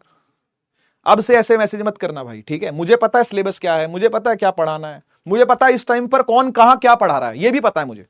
एट प्रेजेंट पीडब्ल्यू के अलावा भी कौन सा टीचर किस बैच में क्या कंटेंट प्रोवाइड कर रहा है, ये भी मुझे पता है भाई। मैं अपडेट रहता हूं पूरे समाज से, हमारा जो टीचर समाज है ना, उससे मैं पूरा अपडेट रहता हूं कि किस बैच में क्या, कौन व्यक्ति क्या कंटेंट दे रहा है। ठीक है ना, और जो रेलेवेंट होगा मैं तुम्हें वही करवाऊंगा। अब तुमने ट्रस्ट किया है तो फिर आंख बंद करके करो, मतलब इतनी भी आंख मत बंद करना, थोड़ी खोले भी रखना, क्योंकि तुम्हें भी उन आंखों की जरूरत पड़ेगी। ठीक है, लेकिन ट्रस्ट तो करो यार। ठीक है, तो ऐसे मैसेज अब मत भेजना बेटा, ठीक है ना? पहला पहला चैप्टर था तो पहली चैप्टर में ठीक है, आपने यहां वहां भगे, जाकर के देखा, पुराने खजाना देखे, पुराने बैच देखे, या मेरा ही कोई पुराना वीडियो देखा और फिर उसको आज के वीडियो से कंपेयर किया, तो ये कोई ठीक तरीका तो नहीं है। आपको खुद सोचना चाहिए कॉमन सेंसिकल होकर के कि भाई वो चीजें हैं भी कि नहीं है सिलेबस में। ठीक है ना। और बाई चांस ऐसा हो सकता है कि मुझसे कुछ छूट जाए, मुझसे कोई गलती हो जाए, तो जरूर रिपोर्ट करना। मैं ये नहीं कह रहा कि नहीं जी आप मुंह बंद करके बैठो और आंख बंद करके और मुंह बंद करके, ऐसा कुछ नहीं है। मेरे से भी कोई गलती हो सकती है तो रिपोर्ट कर देना, मुझे बता देना करके सर ये चीज ऐसी ऐसी है और ये चीज नहीं है, तो ठीक है भाई कोई बात नहीं, करवा देंगे। मिसलेनियस टॉपिक ला करके मिसलेनियस लेक्चर ले लूंगा, रिकॉर्डेड डलवा दूंगा किसी चीज को, कोई टेंशन वाली बात नहीं है। एग्जाम्पल देता हूं, उदय बैच था लास्ट ईयर, उदय बैच के अंदर जब आप एनसीईआरटी खोल के देखोगे ना तो इतनी सारी डेरिवेशंस नहीं है रोटेशन चैप्टर में, लेकिन मैंने एक कदम बढ़ करके ही करवाई है। मैंने अलग से रिकॉर्डेड लेक्चर डलवा दिया था, जो बच्चे उदय में थे लास्ट ईयर उनको याद होगा। रोटेशनल चैप्टर जो हमारा होता है, रोटेशनल डायनामिक्स जिसको रोटेशन बोलते हैं, वो चैप्टर की एक अलग से डेरिवेशन की वीडियो डाल दी थी मैंने बच्चों के लिए। मैं कहा चलो ठीक है, जितनी डेरिवेशन तुम्हारे स्कूल में करवा रहे हैं लो पकड़ो, क्योंकि स्कूल में ना 11th में अपनी अपनी मर्जी से चलते हैं मास्टर, क्योंकि होम बोर्ड होता है, मतलब स्कूल का पेपर आता है, स्कूल के पेपर ने मास्टर ने बनाना है वो पेपर, तो तब तो मैं बहुत ज्यादा करवाता था 11th के अंदर। 12th में सिर्फ प्रिसाइज ही काम जरूरी है, जो सीबीएसई बोर्ड पूछेगा, क्योंकि आप लोग सीबीएसई बोर्ड के हो, ये सीबीएसई बोर्ड का बैच है, तो मैं वही करवाऊंगा जो सीबीएसई बोर्ड के सिलेबस में होगा, ठीक है। और वो सीयूईटी में भी है, ऐसा मत समझना कि सीयूईटी में नहीं है, सीयूईटी में भी यही सिलेबस आ रहा है बेटा, ठीक है। रिड्यूस हो गया सिलेबस सीयूईटी का भी, और इसी साल से हुआ है, पहले नहीं था ऐसा। पहले केमिस्ट्री के अंदर सॉलिड स्टेट पढ़ना पड़ता था बच्चे को, सरफेस केमिस्ट्री पढ़ना, अब सरफेस केमिस्ट्री शायद अभी भी है, सॉलिड स्टेट पर सॉलिड स्टेट कट चुका है। आप चेक करो आपकी केमिस्ट्री में, फिजिकल केमिस्ट्री के अंदर सॉलिड स्टेट है क्या? नहीं है। सरफेस केमिस्ट्री है क्या? सरफेस केमिस्ट्री ही था वो, नहीं है सरफेस केमिस्ट्री भी। कौन कौन से चैप्टर हैं? सॉल्यूशंस पहला, इलेक्ट्रोकेमिस्ट्री दूसरा, और केमिकल काइनेटिक्स तीसरा। बस ये 3 चैप्टर आ रहे हैं आपके फिजिकल केमिस्ट्री के, बाकी ये दोनों कट चुके हैं। पहले 5 थे, हमने 5 पढ़े अपने टाइम पे, सॉलिड स्टेट और सरफेस केमिस्ट्री। अब ये सीयूटी से भी कट चुका है बेटा, बोर्ड से भी कट गया है सीबीएसई के, और सीबीएसई से सीयूटी से भी कट गया है, ठीक है ना। तो अब एक्स्ट्रा नहीं पढ़ना है आपको, चैप्टर ही काट दिए हैं पूरे पूरे। फिजिक्स में तो चलो अच्छी बात है कि एक ही चैप्टर इन्होंने काटा है, कम्युनिकेशन सिस्टम्स करके एक चैप्टर है, मैंने वो भी पढ़ा रखा है सफल में जाकर के, वहां से देख लियो मन करे तेरा तो। कम्युनिकेशन सिस्टम्स यहां नहीं पढ़ाऊंगा मैं, ठीक है। तो ट्रस्ट करो यार थोड़ा, मतलब मुझे बुरा नहीं लगता इस चीज में, गाइड करता हूं बस मैं यार, मैं तो एक गाइड हूं भाई। मैं ही बुरा मान के बैठ जाऊं, मैं ही गुस्सा होके बैठ जाऊं, तो फिर तुम्हारा क्या होगा, है ना भाई। तो मैं नाराज गुस्सा उस्सा नहीं होता, वो मेरे चेहरे से या बोली से लगता होगा तुमको कि यार सर तो नाराज हो गए, नाराज नहीं हूं मैं। आपको गाइड करना मेरा फर्ज है, मेरा धर्म है, तो मैं करता रहूंगा हमेशा, ठीक है। उसमें जितनी भी देर लगे या जब भी मुझे टाइम मिले मैं जरूर करूंगा, ठीक है। तो इलेक्ट्रोस्टैटिक पोटेंशियल कैपेसिटेंस के अंदर पहला टॉपिक पढ़ाया जाता है इलेक्ट्रिक पोटेंशियल, लेकिन मेरा पढ़ाने का स्टाइल अलग है। मैं इलेक्ट्रिक पोटेंशियल पहले नहीं पढ़ाता, ठीक है। अब इसमें मत भसड़ करना मेरे साथ कि सर पहला टॉपिक इलेक्ट्रिक पोटेंशियल था, आप वो नहीं पढ़ा रहे, आप तो ये पढ़ा रहे हो इलेक्ट्रोस्टैटिक पोटेंशियल एनर्जी। हां, अपना अपना तरीका होता है पढ़ाने का, हर मास्टर का अपना अपना वे होता है मास्टर का पढ़ाने का। भाई कोई पोटेंशियल एनर्जी से चीजों को उठाता है, कोई पोटेंशियल पहले पढ़ा करके फिर एनर्जी उसके थ्रू डिफाइन करता है। एक ही बात है, एक ही बात है, कोई फर्क नहीं है। आपके स्कूल में हो सकता है पहले इलेक्ट्रिक पोटेंशियल ही पढ़ाएं, फिर पोटेंशियल डिफरेंस पढ़ाएं, फिर इलेक्ट्रिक पढ़ा करके फिर यहां आते हैं इलेक्ट्रिक पोटेंशियल एनर्जी पे, ठीक है ना। मेरा स्टाइल ये नहीं है, मेरा स्टाइल ये नहीं है, क्योंकि मुझे आपको यह समझाना कि पोटेंशियल आया कहां से, ये पोटेंशियल शब्द का इजाद ही कैसे हुआ, ये पोटेंशियल शब्द पैदा कहां हुआ है, वो नर्सिंग होम में मुझे जाके देखना है कि पोटेंशियल पैदा कहां हुआ है। पोटेंशियल पैदा होता पोटेंशियल एनर्जी से है। तो अब ठीक है, एनसीईआरटी ने फ्लो ऐसा बना रखा है तो लोग चालू हो गए वैसा पढ़ाने, मैं वैसा नहीं पढ़ाता भाई। मैं पढ़ाता हूं कॉन्सेप्ट क्लैरिटी के लिए, मैं पढ़ाता हूं आपको कॉन्सेप्ट ढंग से पकड़ाने के लिए, आपके माइंड में सीमेंट करने के लिए, सेट करने के लिए, ठीक है ना। तो मैं तो शुरू करूंगा वर्क एनर्जी की यादों की बारात से, यानी 11th क्लास से, ठीक है। तो 11th क्लास के अंदर चलते हैं, आगे बात करते हैं। 11th क्लास के अंदर आप कुछ कॉन्सेप्ट पढ़ते हो, ठीक है। मैं पूरे पूरे कॉन्सेप्ट तो आपको नहीं पढ़ा पाऊंगा बेटा, जितने का यूज होगा मैं उतना आपको जरूर बताऊंगा, ठीक है। तो सुनिएगा, एक कॉन्सेप्ट हम लोग पढ़ते हैं, एक कॉन्सेप्ट हम लोग पढ़ते हैं जिसे कहते हैं वर्क एनर्जी थ्योरम। सुना है? नहीं सुना? कोई दिक्कत नहीं। क्या होता है work energy theorem? Work energy theorem को मैथमेटिकली कैसे लिखा जाता है, और मुझे बता देना कि इस तरीके से कोई 12वीं में पढ़ा दे आपको तो चैप्टर 2, कोई चैप्टर 2 इस तरीके से कोई पढ़ाता हो तो बता देना कि वो 11th से टॉपिक लेकर के आ रहा और फिर 12th में क्लैरिटी ला करके दे रहा है। ढूंढ लो, मैं ही मिलूंगा सीयूईटी पे। Work energy theorem, work energy theorem ये कहती है, सुनिएगा, कि आप जब सारी फोर्सेस का वर्क डन कर लेते हो, add work done by all the forces अगर आपने ऐड कर लिया, तो यह हमेशा चेंज इन काइनेटिक एनर्जी के बराबर होता है। याद कर लो जरा 11th वालों, याद कर लो जरा उदय वालों, याद कर लो जरा जिन्होंने 11th ढंग से पढ़ी है। यह है यादों की बारात।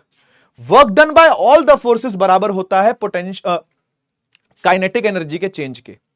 इसका मीनिंग क्या है मैं थोड़ा सा समझाता हूं आपको हिंदी में। मैं इसको डिफाइन या कॉन्सेप्ट खोलने नहीं वाला इस चीज का, बस आपको मैं समझाने वाला हूं कि इसका मीनिंग क्या है।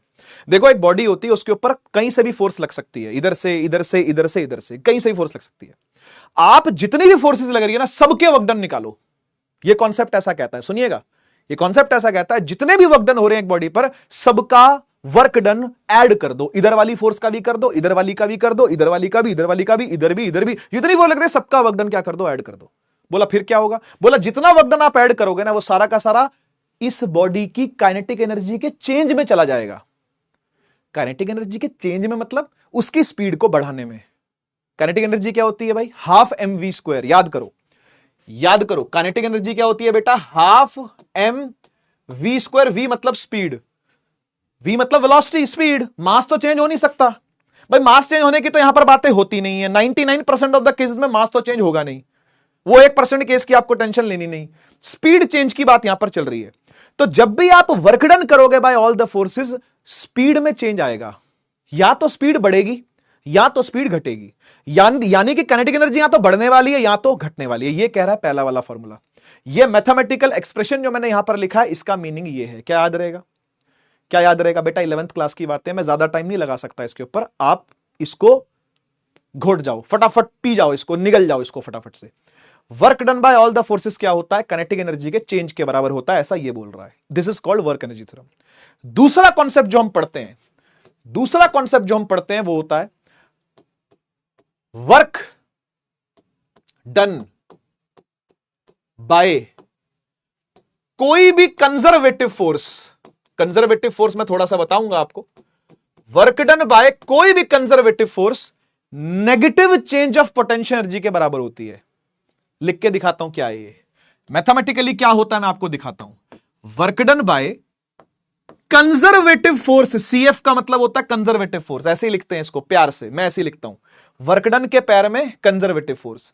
Work done by conservative force हमेशा negative change in potential energy के बराबर होता है। अब आप बोलोगे सर ये क्या बसड़ है, ये क्या, यू क्या होता है सर? यू मतलब होता है पोटेंशियल एनर्जी। डेल्टा क्या होता है? मतलब चेंज। तो ये क्या लिखा हुआ है? Change in potential energy. उसके नेगेटिव के बराबर होता है work done by conservative. Sir इसका मीनिंग क्या? इसका मीनिंग कुछ नहीं है, मैथमेटिकली ऐसे डिफाइन होता है। आप इतना ही समझ लो, आप इतना ही समझ लीजिए, क्योंकि इसकी बहुत गहराइयां जाकर के 11th में मिलती हैं बेटा। उतनी गहराइयों में मैं तुम्हें नहीं उतार पाऊंगा। आप बस इतना समझ लो कि कंजर्वेटिव फोर्स जो होती है वो डिफाइन ही ऐसे होती है, मतलब उसका वर्क डन, कंजर्वेटिव फोर्स का वर्क डन ऐसे ही डिफाइन होता है कि वो negative change of potential energy के बराबर होता है। ठीक है, ये हो गया दूसरा डब्बा बंद। इन दोनों की मदद से, इन दोनों की मदद से हम आज का टॉपिक पूरा पढ़ेंगे। ये दो फॉर्मूलों की मदद से, ये दो फॉर्मूले एक बार अपने दिमाग में छापो।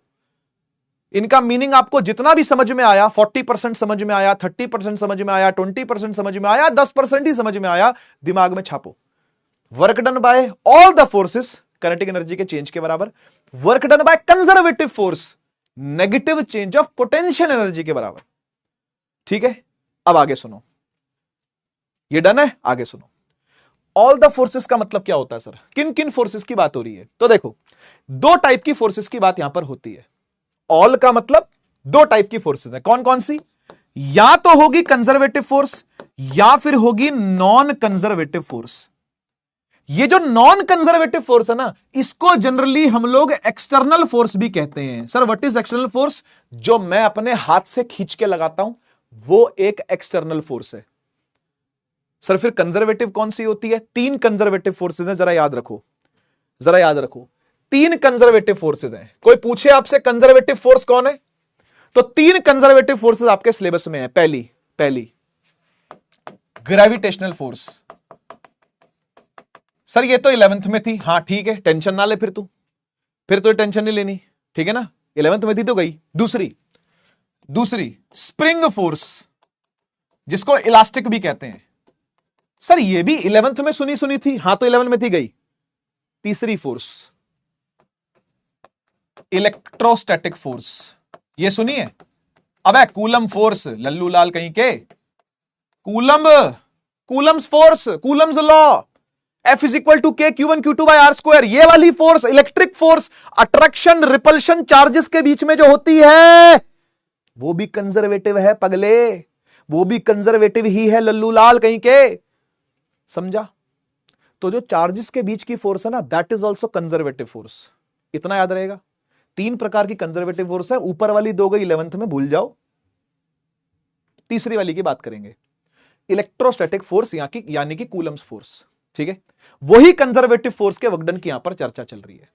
तो अगर मैं आज के परिप्रेक्ष्य में बात करूं, पुरानी बातों को छोड़ करके आज के परिप्रेक्ष्य में बात करूं, तो क्या मैं इस फॉर्मूले को ऐसे लिख सकता हूं, work done by electric force is negative change of potential energy. कौन कौन एग्री करता है इस चीज से? कौन कौन एग्री करता है इस चीज से? सर कंजर्वेटिव फोर्स की जगह इलेक्ट्रिक ही तो लिखा है, और तो क्या ही है, बाकी सब तो वही है। 11th का ही डेफिनेशन है यहां पर भी कि work done by conservative force negative change of potential energy के बराबर होता है। तो work done by electric force negative change of potential energy के बराबर होता है। कोई दिक्कत? उठा के इसको एक बार यहां रख देते हैं, क्योंकि हमारी कंजर्वेटिव फोर्स कौन सी है? इलेक्ट्रिक फोर्स ही है। तो एक हो गई इलेक्ट्रिक फोर्स, और दूसरी फोर्स का वर्क डन कौन सा ले रहे हैं? External force. ये कौन सी है सर? ये वो जो मैं अपने हाथ से खींच के लगाता हूं। यस, मैं ये भी करूंगा, मैं हाथ से खींच करके भी फोर्स लगाऊंगा। जो हाथ से खींच करके फोर्स लगाई जाएगी उसे बोलेंगे एक्सटर्नल फोर्स। क्या बोलेंगे बेटा? एक्सटर्नल। और वो कंजर्वेटिव नहीं होती, वो नॉन कंजर्वेटिव होती है। हाथों से लगाई जाने वाली फोर्स, पैरों से लगाई जाने वाली फोर्स, धक्का मारने वाली फोर्स, बाल पकड़ के नोच देने वाली फोर्स, उठा के पटक देने वाली फोर्स, ये हाथों पैरों की जो फोर्स होती है वो सब एक्सटर्नल फोर्स कहलाती है, नॉन कंजर्वेटिव नेचर में होती है। समझ गए ना? किसी के बाल पकड़ के खींच देना ग्रेविटेशन की फोर्स है क्या? नहीं। स्प्रिंग है क्या? नहीं। इलेक्ट्रिक है क्या? नहीं। समझ गए ना? तो ये 3 ही प्रकार की फोर्सेस कंजर्वेटिव होती हैं, इसके अलावा सारी नॉन कंजर्वेटिव है।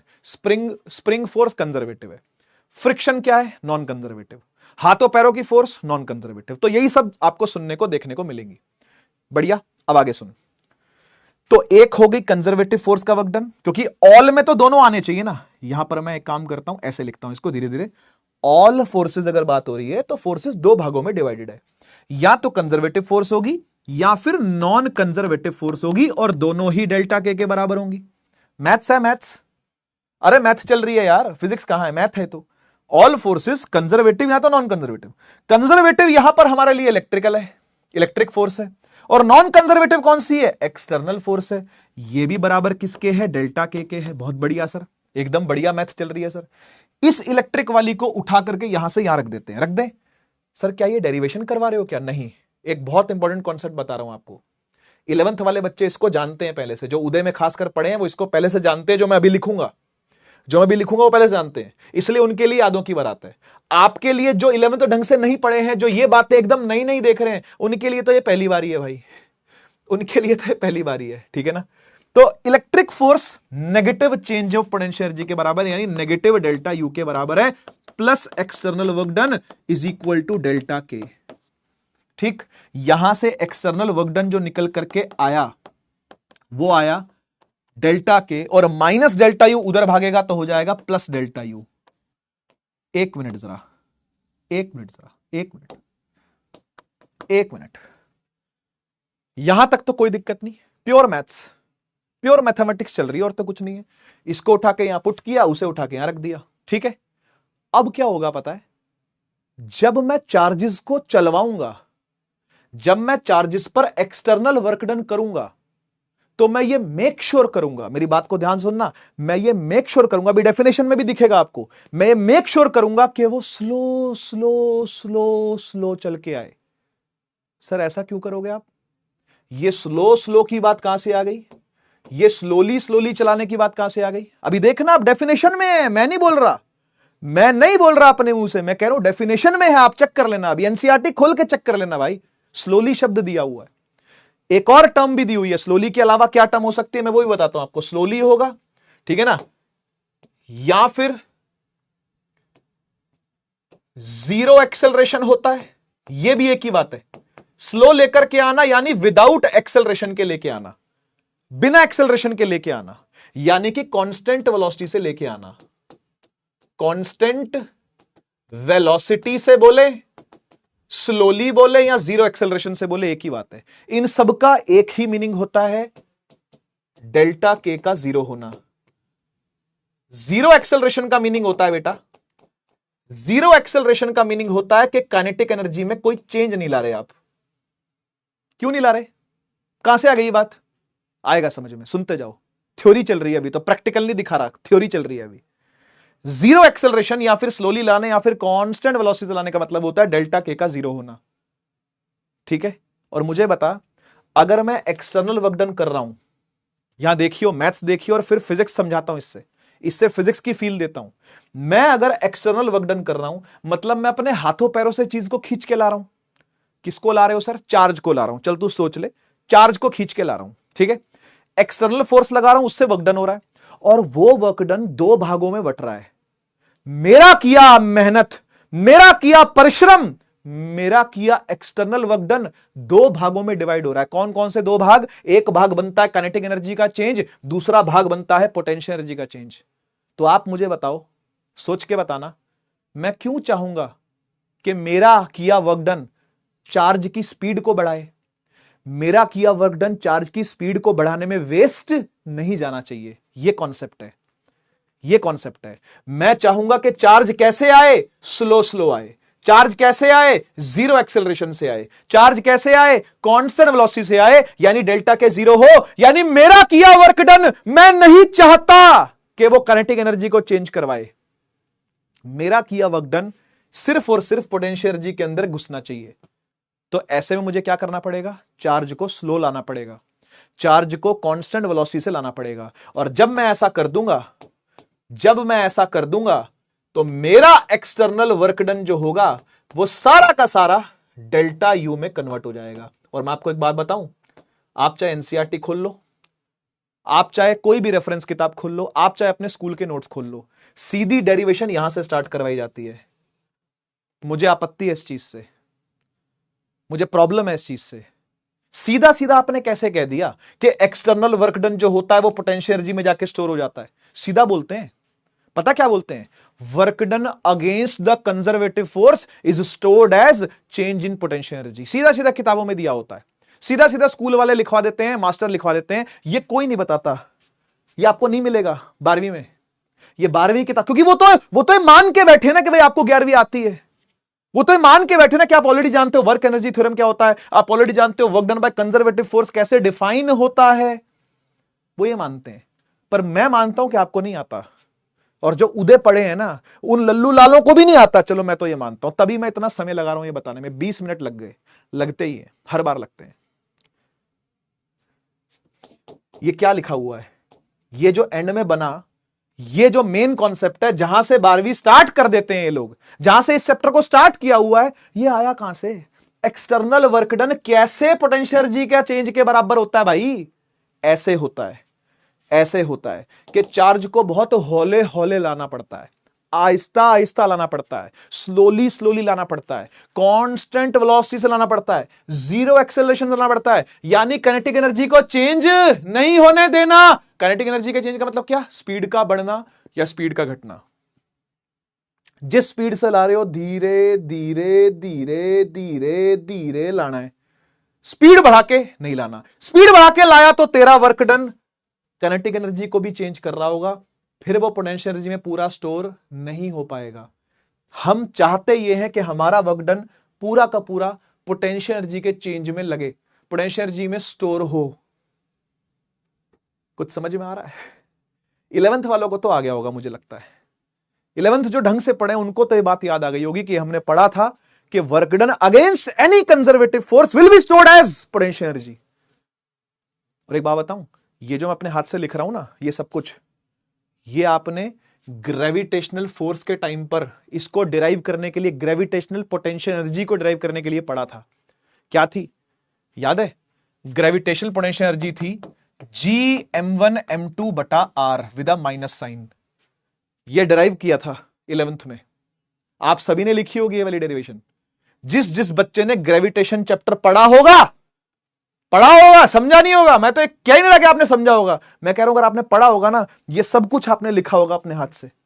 वहां पर मास को लेके आते हैं, एक मास रखा होता है, दूसरे मास को स्लोली स्लोली स्लोली स्लोली लेके आते हैं, इंटीग्रेट कर देते हैं, और निकल करके आंसर मिलता है ये। समझे कुछ? वो सब ये ही है।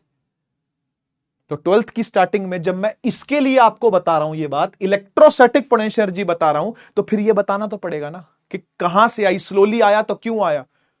अब मुझे एक बात बता, मान ले टॉपिक में तेरे को ना पढ़ाता, मैं सीधा टॉपिक पे आता हूं। देख देख, पढ़, इलेक्ट्रोस्टैटिक पोटेंशियल एनर्जी की डेफिनेशन पढ़ एक बार, पढ़ तो सही, पढ़, आजा आजा मेरे साथ साथ पढ़। Work done in bringing a test charge को लाने में जो काम करना पड़ रहा है, हिंदी बोल दूं, टेस्ट चार्ज को लाने में, ब्रिंगिंग मतलब लाना, में जो वर्क डन करना पड़ रहा है, जो काम करना पड़ रहा है इंफिनिटी से किसी गिवन पॉइंट पे इन the electrostatic field of another charge slowly. मैंने नहीं लिखा, एनसीईआरटी की डेफिनेशन है, मैंने नहीं लिखा, बहुत जानी मानी डेफिनेशन है। ये स्लोली शब्द क्यों है? Is stored in the form of electrostatic potential energy. ले, किताबी भाषा है, मेरी खुद की नहीं है। पर सोच, अगर मैं यहीं से चैप्टर चालू करवाऊं, यहीं से यही टॉपिक चालू करवाऊं, तो तेरे मन में सवाल ही सवाल उठते रहेंगे। वर्क डन कर रहे हैं, चार्ज को लाने में एक दूसरा चार्ज पहले से बैठा है, फिर कह रहे हैं सर स्लोली लाओ, फिर कह रहे हैं कि उस पे किया वर्क डन सारा का सारा पोटेंशियल एनर्जी में स्टोर हो जाएगा। हां, यही तो मैथमेटिकली बता रहा हूं, तब से यही तो मैथमेटिकली बता रहा हूं कि जो तू एक्सटर्नल वर्क डन करेगा वो सारा का सारा पोटेंशियल एनर्जी के अंदर जाकर के स्टोर हो जाएगा, अगर तूने ये फॉलो करा तो। काइनेटिक एनर्जी का चेंज ना किया तो। क्यों? क्योंकि ये है, ये कहां से आया, क्योंकि ये है, ये कहां से आया, ये है, ये कहां से आया, ये है, ये कहां से आया, ये है। समझे? कुछ कुछ समझे? टेंशन ना लो। देखो, मुख्य बात इधर से स्टार्ट होती है, वैसे मेन बात यहां से स्टार्ट होती है, लेकिन ये भी कैसे आया, बच्चे को फील तो हो, पता तो हो कि मिस क्या किया है 11th में। बेइज्जती सी तो लगे, नाक डुबाने जाए अगर चुल्लू पानी में तो पानी कम पड़ जाए भाई, ऐसी बेइज्जती तो महसूस होनी चाहिए कि क्या मिस करके आया हूं, और आ गया 12वीं में पास होके, 11वीं बिना पढ़े बर्बाद बोल के पास हो गया बस कैसे तैसे। छोड़ के क्या आया, मिस क्या किया, फील क्या नहीं ली, सोचो। पर कोई बात नहीं, अब रिग्रेट करने का तो टाइम नहीं है। टाइम यही है कि आप चीजों को जितना हो सके उतना समझें, क्योंकि 11th लेवल पर इससे ज्यादा टाइम मैं नहीं लगा पाऊंगा। ठीक है, डेफिनेशन में लिखा हुआ बेटा स्लोली लेके आ रहे हैं, और स्लोली का मतलब होता है विदाउट एक्सेलरेशन लाना। स्लोली का मतलब ही होता है विदाउट एक्सेलरेशन के लाना, यानी कांस्टेंट वी से लाना, और कांस्टेंट वी से लाने का मतलब डेल्टा के पक्का जीरो होना। तो जितना भी वर्क डन किया जाएगा वो सबका सब पोटेंशियल एनर्जी में सीधा सीधा स्टोर होगा, क्योंकि काइनेटिक एनर्जी तो जीरो है, मतलब उसका चेंज तो जीरो है।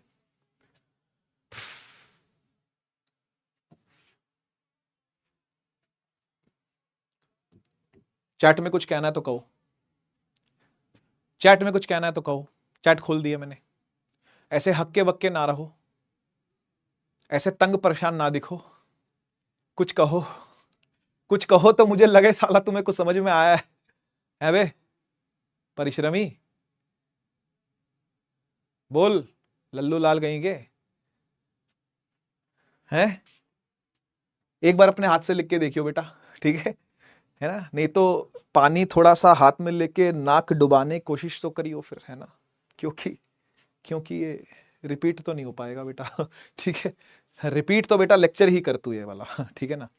रिपीट तुझे 11th का चैप्टर करना चाहिए वैसे। मुझे कह रहा सर ये रिपीट कर दो, बेटा तू 11th का चैप्टर रिपीट कर पहले।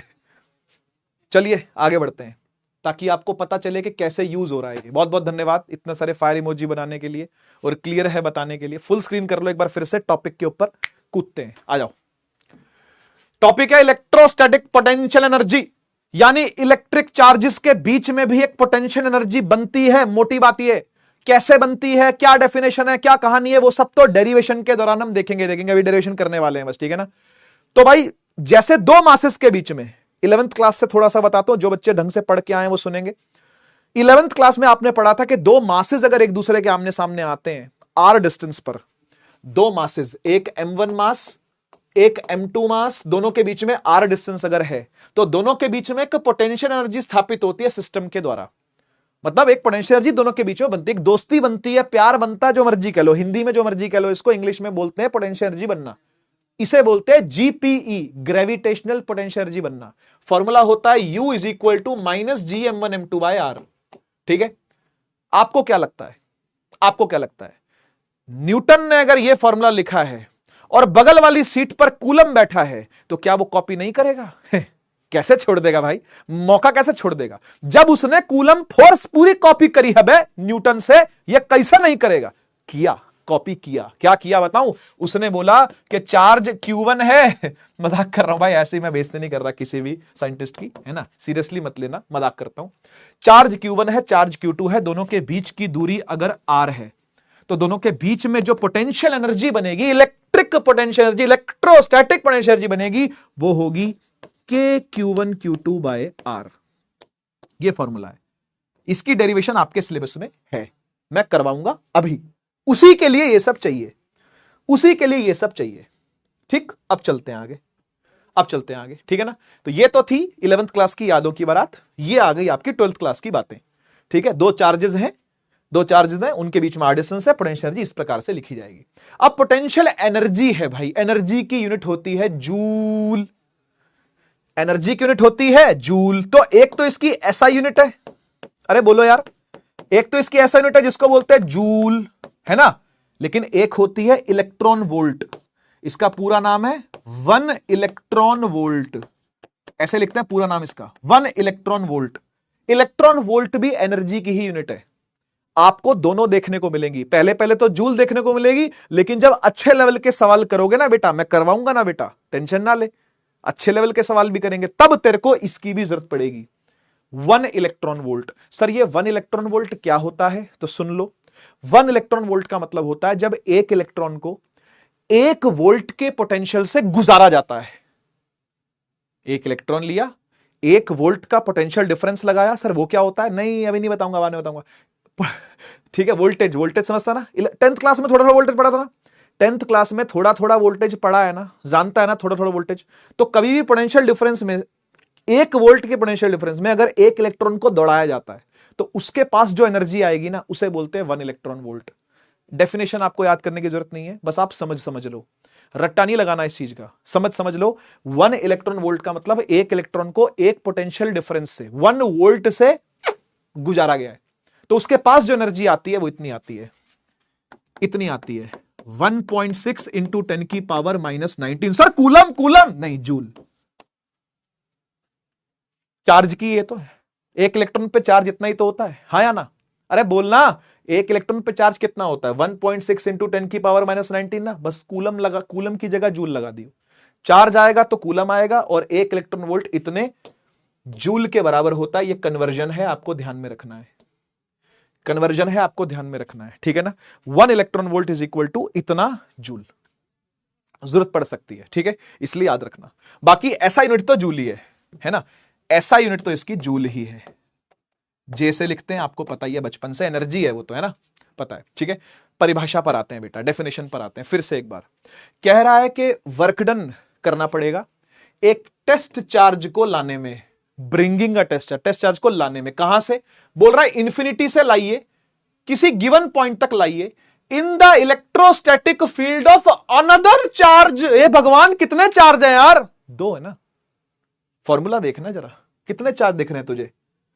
2 दिख रहे हैं। तो पहले एक था, उसके एवज में दूसरा आया, उसकी प्रेजेंस में दूसरा आया, तो एनर्जी कुछ बनी, ऐसा हुआ है। ये थोड़ी सी थ्योरी दे रहा हूं, मोटी बात नहीं कर रहा, अभी मेन बात पे आऊंगा, ये तो आगे पीछे की बातें बता रहा हूं, ठीक है। एक चार्ज पहले से था, उसकी फील्ड में दूसरा चार्ज लेकर के आए हैं, और हम लाए हैं work done in bringing a test. Bringing खुद तो नहीं हो सकती, हम ही लेके आएंगे खींच के, तो एक्सटर्नल वर्क डन की बात हो रही है। कह रहा जो एक्सटर्नल वर्क डन होगा ना, वो स्लोली लाना, बस कह रहा स्लोली लाइएगा भाई साहब, स्लोली नहीं लाएंगे ना अगर, तो दिक्कत हो जाएगा। क्या दिक्कत हो जाएगा? काइनेटिक एनर्जी में चली जाएगा आपका वर्क डन, आपका वर्क डन स्पीड बढ़ाने में चला जाएगा। स्पीड बढ़ानी नहीं है, स्पीड घटानी भी नहीं है, स्पीड को बढ़ने नहीं देना, स्पीड को घटने भी नहीं देना, जितनी भी स्पीड है उतनी ही रखो, होले होले होले होले होले होले होले चार्ज को लेके आओ, ऐसा बोल रहा है।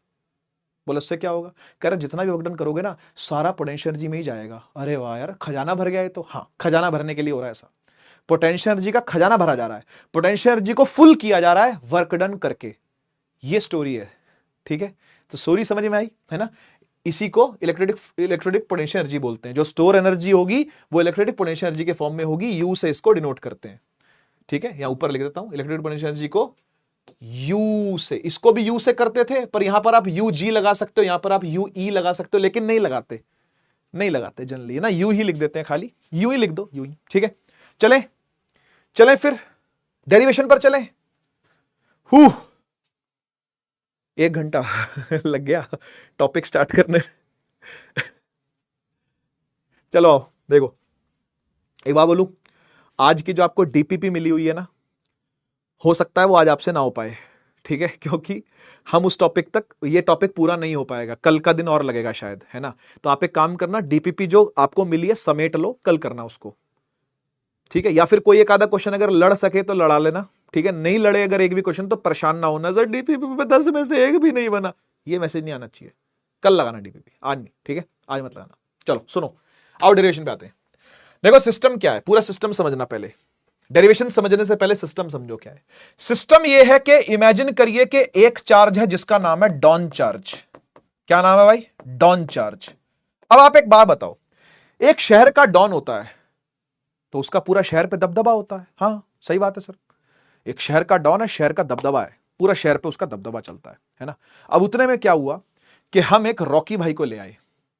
जैसे रॉकी भाई मुंबई में आए थे ना, याद है आपको? केजीएफ देखी होगी, है ना? रॉकी भाई मुंबई में आए थे तो पहले से मुंबई में एक एस्टेब्लिश डॉन पहले से था, शेट्टी अन्ना या कुछ ऐसे ही नाम था, मैं भूल गया एग्जैक्ट नाम क्या था। शेट्टी अन्ना नाम देते हैं उनको, है ना? शेट्टी अन्ना पहले से थे, कहां थे? मुंबई में, बहुत बड़ा डॉन। ऐसी डॉन चार्ज पहले से है, ठीक है? और हम छोटे चार्ज को, टेस्ट चार्ज को लेके आते हैं, ऐसा ही डिफाइन किया जाता है बेटा एनर्जी को। हम एक टेस्ट चार्ज को लेकर के आते हैं, हम रॉकी भाई को लेकर के आते हैं और इनके सामने लाके खड़ा कर देते हैं।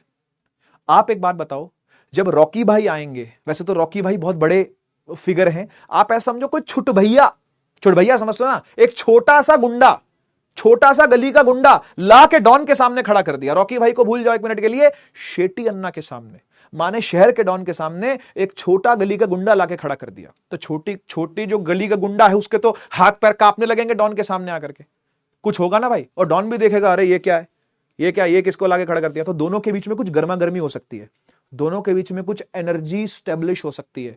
वो एनर्जी पॉजिटिव नेगेटिव, एक दूसरे को रिपेल करने वाली, अटैक, वो सब बात की बातें हैं। वो सब बाद में बताऊंगा कि अट्रैक्टिव है कि रिपल्सिव है कि पॉजिटिव है कि नेगेटिव है, वो सारी बातें बाद में। अभी सिर्फ फील लो टॉपिक की, सिर्फ फील लो अभी टॉपिक, अभी सिर्फ फील की बात कर रहे हैं। डॉन चार्ज बैठा है, गुंडा लेकर के आया इसके सामने, गली का छुट भैया गुंडा, अभी नया नया पनपा है जरा गली में, थोड़ा हेकड़ी दिखा रहा था, तो डॉन के लोग उठा करके उसको ले आए। अब मान लो मैं ही डॉन का आदमी हूं, डॉन ने मुझे बोला अरे वो देखो गली में जाके क्या हो रहा है, जरा उसको लेके आओ पकड़ के, है ना? तो जब मैंने उसकी गर्दन पकड़ी, मैं कहा चल, डॉन ने बुलाया, चल, शेट्टी अन्ना बुला रहे हैं। शेट्टी अन्ना का खास आदमी कौन है? मैं हूं, है ना? मैं चला गया, कॉलर से पकड़ा मैंने, मैं कहा चल बुला रहे, कह रहे नहीं भैया नहीं जाऊंगा, नहीं। मैं कहा चल, कह रहे नहीं भैया नहीं जाऊंगा, नहीं जाऊं। मैं उसे घसीटता हुआ लेकर के आया, स्लोली आराम से। मैं ज्यादा मेहनत क्यों करूं उसकी काइनेटिक एनर्जी को बढ़ाने में? आ तो रहा ही है, बात समझ रहे हो? आ तो रहा ही है, मैं क्यों उसकी स्पीड बढ़ाऊं, अपनी एनर्जी लगाऊं, अपना वर्क डन लगाऊं? क्या फायदा? मैंने उसको धीरे धीरे घसीट के लाके डॉन चार्ज के सामने रख दिया। किसको रख दिया ला करके? गुंडा चार्ज को, वो भी छोटा गुंडा चार्ज। कहां से लाया हूं पता है? जब इसे पता चला ना कि फरमान जारी हुआ डॉन चार्ज का, तो शहर के बाहर चला गया। शहर के बाहर जाने का मतलब होता है इन्फिनिटी के पार से। इस चार्ज को कहां से लाया हूं? इमेजिन करो कि ये लाइन इन्फिनिटी है, इमेजिन कर लो ना। वैसे इन्फिनिटी तो डिफाइन ही नहीं होता, नॉट डिफाइंड मैथ्स के हिसाब से, फिजिक्स के हिसाब से होता बहुत दूर। तो ऐसे ही समझो कि भाई शहर के बाहर चला गया था, शहर के बाहर से पकड़ के लाया मैं कहा क्या करके गया था तू गली में? चल डॉन साहब ने, शेट्टी अन्ना ने बुलाया, चलो।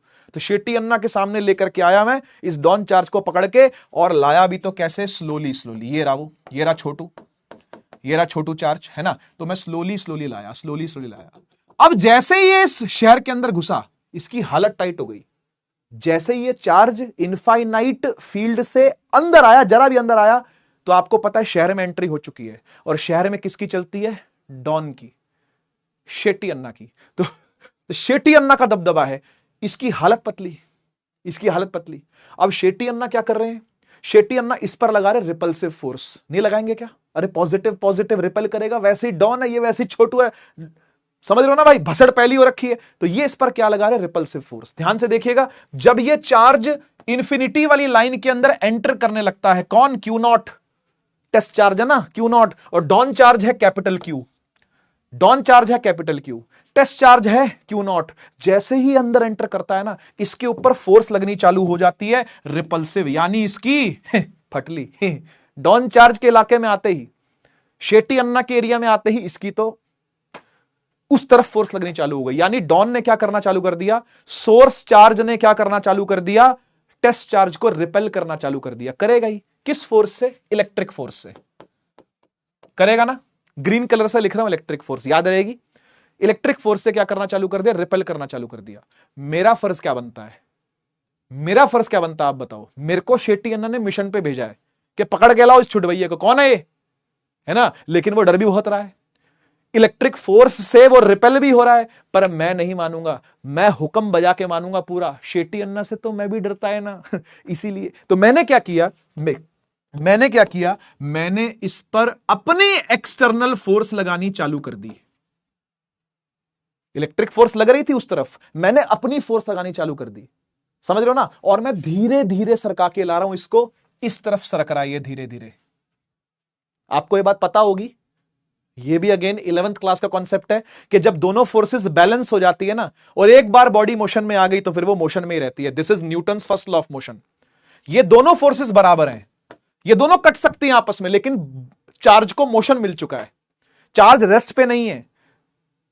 फर्स्ट लॉ याद है न्यूटन का, a body at rest will remain at rest and a body in motion will remain in motion. ये मोशन में आ चुका है, मैं इसको घसीट चुका हूं, और उसके बाद इसको धीमे धीमे धीमे धीमे, हौले हौले हौले हौले, slowly slowly slowly slowly, Aahista Aahista Aahista Aahista ले करके घसीटता घसीटता घसीटता घसीटता इधर तक ले आया। ये हुआ है, क्या बात समझे, कुछ ऐसा हुआ है। तो जब ये इसके सामने आ जाएगा, इन दोनों के बीच में कुछ आर डिस्टेंस इस्टेब्लिश हो जाएगा, तब इन दोनों के बीच में ठनाठनी चालू हो जाएगी। बोलो नहीं होगी क्या। डॉन चार्ज को वो नहीं पसंद आएगा, ये डॉन चार्ज को पसंद नहीं आएगा, मतलब दोनों एक दूसरे को पसंद करना ऑब्वियसली अब भसड़ होने वाली है, अब तो गर्मा गर्मी आने वाली है। क्या बात कुछ समझे, ये कहानी चल रही है। तो ये दोनों फोर्सेस बेटा बराबर होती हैं। एक्सटर्नल फोर्स जो मैंने लगाई, जो मेरा वर्क डन बनाएंगी, एक्सटर्नल वर्क डन, और ये वाली कंजर्वेटिव फोर्स है, इसका वर्क डन नेगेटिव चेंज के बराबर होता है। याद कर, याद कर, इलेक्ट्रिक फोर्स का वर्क डन नेगेटिव चेंज के बराबर है, मेरा वर्क डन पॉजिटिव चेंज के बराबर है, अगर मैं स्लो स्लो ला रहा हूं तो।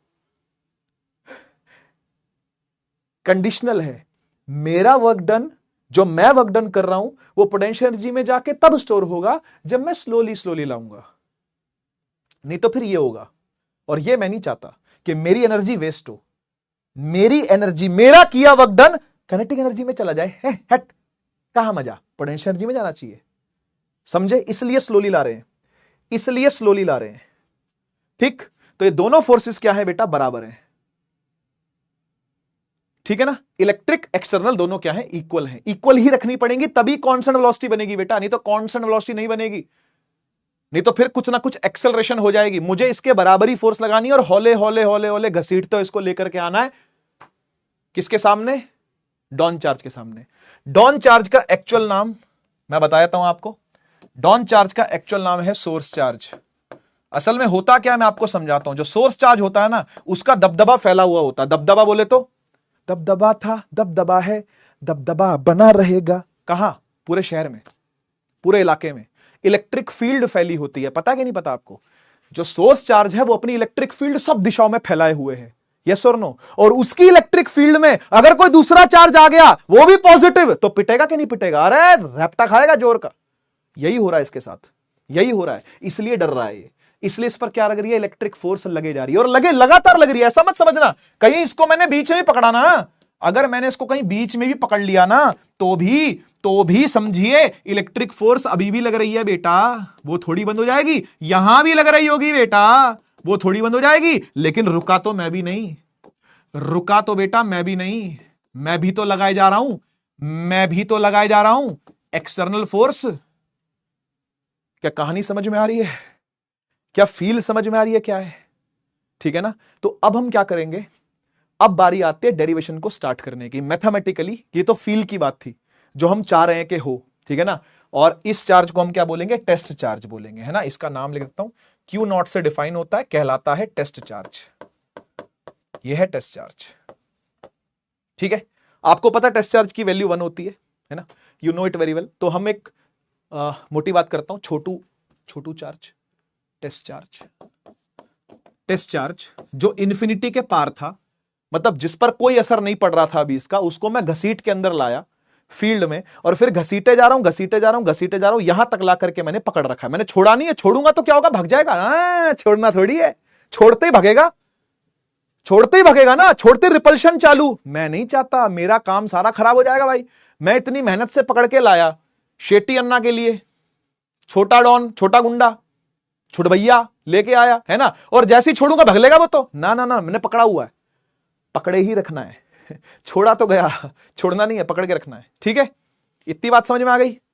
ये पूरा सिनेरियो पीछे समझ में आ रहा है? सुंदर सुंदर बनाया मैंने डायग्राम, आप भी ऐसा ही बनाना जब भी इसको दोबारा करने बैठोगे तो, ठीक है? अब आइए डेरिवेशन पर चलते हैं। शुरुआत ऑब्वियसली 12वीं कक्षा है तो यहीं से होती है कि work done by external force जो होती है बेटा, वो डेल्टा यू के बराबर होती है, जबकि डायरेक्टली नहीं लिखना चाहिए, पर रटवा दिया जाता है, बोल दिया जाता है ऐसे ही, क्योंकि 11वीं पढ़ी नहीं होती, पता होता नहीं, तो बस ठीक है, चलना है तो चलना दो, कोई बात नहीं। ऐसा नहीं होता, लेकिन पता होना चाहिए आपको कि कहां से आया, स्लोली शब्द क्यों है। आपकी डेफिनेशन में स्लोली वर्ड है भाई, उसके लिए मुझे चाहे 1 घंटा लगे मैं लगाऊंगा। एक्सटर्नल वर्क डन जो होता है वो पोटेंशियल एनर्जी के चेंज के बराबर होता है। आपने अभी अभी देखा, जब स्लोली लेके आते तब वैसा ही होता है, जब स्लोली लेके आते तब वैसा ही होता है ना? स्लोली लेके आओगे तो यही होगा। ठीक, आगे बढ़ते हैं, अब आगे बढ़ते हैं, ठीक है? अब देखो यार, हम करने वाले हैं एक्सटर्नल वर्क डन, और यह करने के लिए हमको फॉर्मूला लगाना पड़ेगा वर्क डन का। वर्क डन का फॉर्मूला होता है, मैं लिख देता हूं, वर्क डन का फॉर्मूला होता है एफडीएक्स, इंटीग्रेशन एफडीएक्स। इंटीग्रेशन जब करते हैं तो ऐसे लगाते हैं, अदरवाइज आप इसको ऐसे लिखते हो, F vector dot S vector which is F S cos theta. नहीं तो आप इसको एफ डॉट डीएक्स लिखते हो, ऐसे एफ डॉट डीएक्स लिखते हो। इसे भी खोलोगे तो ये आएगा एफ डीएक्स कॉस थीटा ही आएगा। वो भी लिखने वाला हूं अभी, देखो आप कैसे लिखता हूं, है ना? देखते जाओ अभी कैसे लिखता हूं मैं, ठीक है ना? आओ देखो, तो वर्क डन एक्सटर्नल बेटा जो होगा वो होगा एक्सटर्नल फोर्स का वेक्टर डॉट डीएक्स का वेक्टर इंटीग्रेशन। आपके मन में सवाल आएगा, सर आप इंटीग्रेशन क्यों लगा रहे हो? क्या हक बनता है मेरा इंटीग्रेशन लगाने का?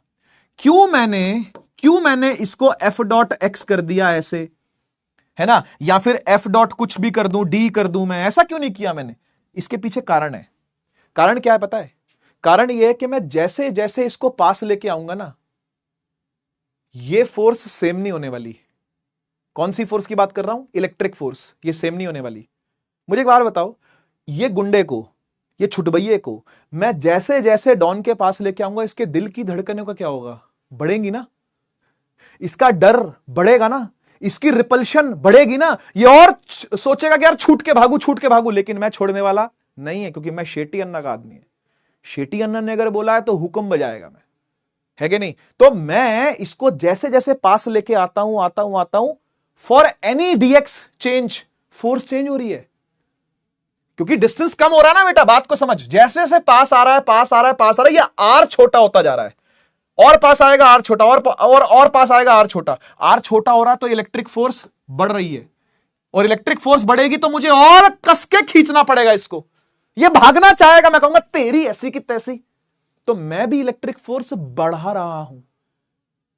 चेंजिंग इलेक्ट्रिक फोर्स है, क्योंकि चेंजिंग डिस्टेंस है। क्या बात समझ रहे हो? अरे इलेक्ट्रिक फोर्स यही होती है ना बेटा, कि Q1 Q2 by r square. अब आर मैं कम कर रहा हूं तो फोर्स बढ़ेगी नहीं क्या? सोच, बुद्धि लगा, थोड़ी सी बुद्धि लगा के सोच। जब मैं इस छुटबैये डॉन को और पास पास पास लाता रहूंगा शेट्टी अन्ना के, इसके दिल की धड़कनें बढ़ेंगी नहीं क्या? ये और छटपटा के भागेगा नहीं, कहने मुझे जाने दो, ऐसे करेगा ना। लेकिन मैं छोड़ूंगा क्या? नहीं। मैं जितना पास लाऊंगा ये उतना छटपटाएगा। मैं जितना इस चार्ज को पास लेके आऊंगा ये उतनी बड़ी रिपल्सिव फोर्स इसके ऊपर लगाएगा। लेकिन मैं ऐसा होने नहीं दूंगा। यानी फोर्स बेटा कांस्टेंट नहीं है, it is a variable force. और वेरिएबल फोर्स के लिए आपको इंटीग्रेशन लगाना पड़ता है। अगर फिक्स, देखो लास्ट चैप्टर आपने पढ़ा, उसमें भी इंटीग्रेशन था ना गॉस लॉ के अंदर, मैंने कहीं पे भी लगाया। फ्लक्स में इंटीग्रेशन था, मैंने लगाया क्या? नहीं, क्योंकि कांस्टेंट इलेक्ट्रिक फील्ड की ज्यादातर चर्चा हो रही थी और जहां पर चेंजिंग की भी थी वहां पर कोई मेजर चेंज नहीं था। जैसे वो क्यूब वाला क्वेश्चन मैंने आपको करवाया था, वहां पर चेंजिंग इलेक्ट्रिक फील्ड थी, लेकिन वो चेंज आपको पता था कि वो कैसे निकल सकता है, उसके लिए इंटीग्रेशन करने की आपको जरूरत नहीं पड़ी। यहां पर पड़ेगी क्योंकि फोर्स की वैल्यू बढ़ रही है, डिस्टेंस कम हो रहा है, फोर्स की वैल्यू बढ़ रही है। हो रहा है कि नहीं हो रहा? तो इसीलिए ध्यान रखिएगा। एक्सटर्नल फोर्स डॉट डीएक्स खोलेंगे अगर, तो यह बनेगा एक्सटर्नल फोर्स का मैग्नीट्यूड, साथ में डीएक्स, इसका सच मैग्नीट्यूड क्या ही होगा अभी मैं दिखाता हूं आपको, और साथ में आएगा कॉस थीटा। ये सब आएगा ना, एफ डीएक्स कॉस थीटा बनेगा बेटा, क्योंकि वर्क डन जो होता है वो एफ डॉट डीएक्स होता है, डॉट प्रोडक्ट होता है, तो खुलेगा तो कॉस थीटा बगल में आएगा। लिखना चाहिए आपको, नहीं लिखा होता अगेन आप डेरिवेशंस देख लेना, रेफरेंस किताबों में देख लो, एनसीईआरटी में देख लो, कॉस थीटा उड़ा देते हैं, सीधा ही ऐसे बोल के उड़ाते हैं, आज ही उड़ गया। नहीं, खोलना पड़ेगा, दिखाना पड़ेगा। आगे चलते हैं। अब देखो हो क्या रहा है, जब मैं इसको फील्ड में लाया था उसके बाद मैं इसको खींचता खींचता खींचता खींचता लाया हूं, लेकिन कहां तक लाया हूं? एंड में लाया हूं आर तक। सुनियो ध्यान से बेटा, एंड में लाया हूं कहां तक? आर तक। शुरू में ये कहां था? शुरू में ये इंफिनिटी पर था, शुरू में इंफिनिटी पर था, एंड तक मुझे आर पर लाना है। लेकिन कहीं बीच में अगर मैं देखूं, है ना, कहीं बीच में अगर मैं देखूं, यहां अगर मैं देखूं, तो सपोज करो कि ये एक्स दूरी पर था, ये दूरी को एक्स मान लो। कहीं बीच में पकड़ के देखा एक बार, भाई एक बार तो इन्फिनिटी पर था, वो छोड़ दो, एक बार आर पर आया, वो लास्ट है, बीच में भी एक बार पकड़ के देखो, क्योंकि मुझे एक्स को डिफाइन करना है डीएक्स के रूप में, इसलिए मैं एक्स के लिए भी देखूंगा। ठीक है ना? अब सुनियो ध्यान से, एक्स दूरी है, हां, आप एक छोटा सा डिस्टेंस ले लो यहां पर डीएक्स, छोटा सा डीएक्स, इसे कितना चलाओ? बस डीएक्स चलाओ। सर बस डीएक्स क्यों चलाएं? इतना छोटा डीएक्स हो कि ये फोर्स चेंज ही ना हो। भाई वैसे ये फोर्स वेरिएबल है, वैसे ये फोर्स क्या है? वेरिएबल है। तो कैलकुलस ये बोलता है कि आप इतना छोटा डिस्टेंस चलाओ ना कि ये फोर्स एक तरीके से कांस्टेंट ही हो जाए। हमने कहा हां यार, बात तो तू सही कह रहा है, यही कॉन्सेप्ट है एक्चुअली में। ये जो इंटीग्रेशन का कॉन्सेप्ट है ना, अभी इंटीग्रेशन हुई नहीं है वैसे,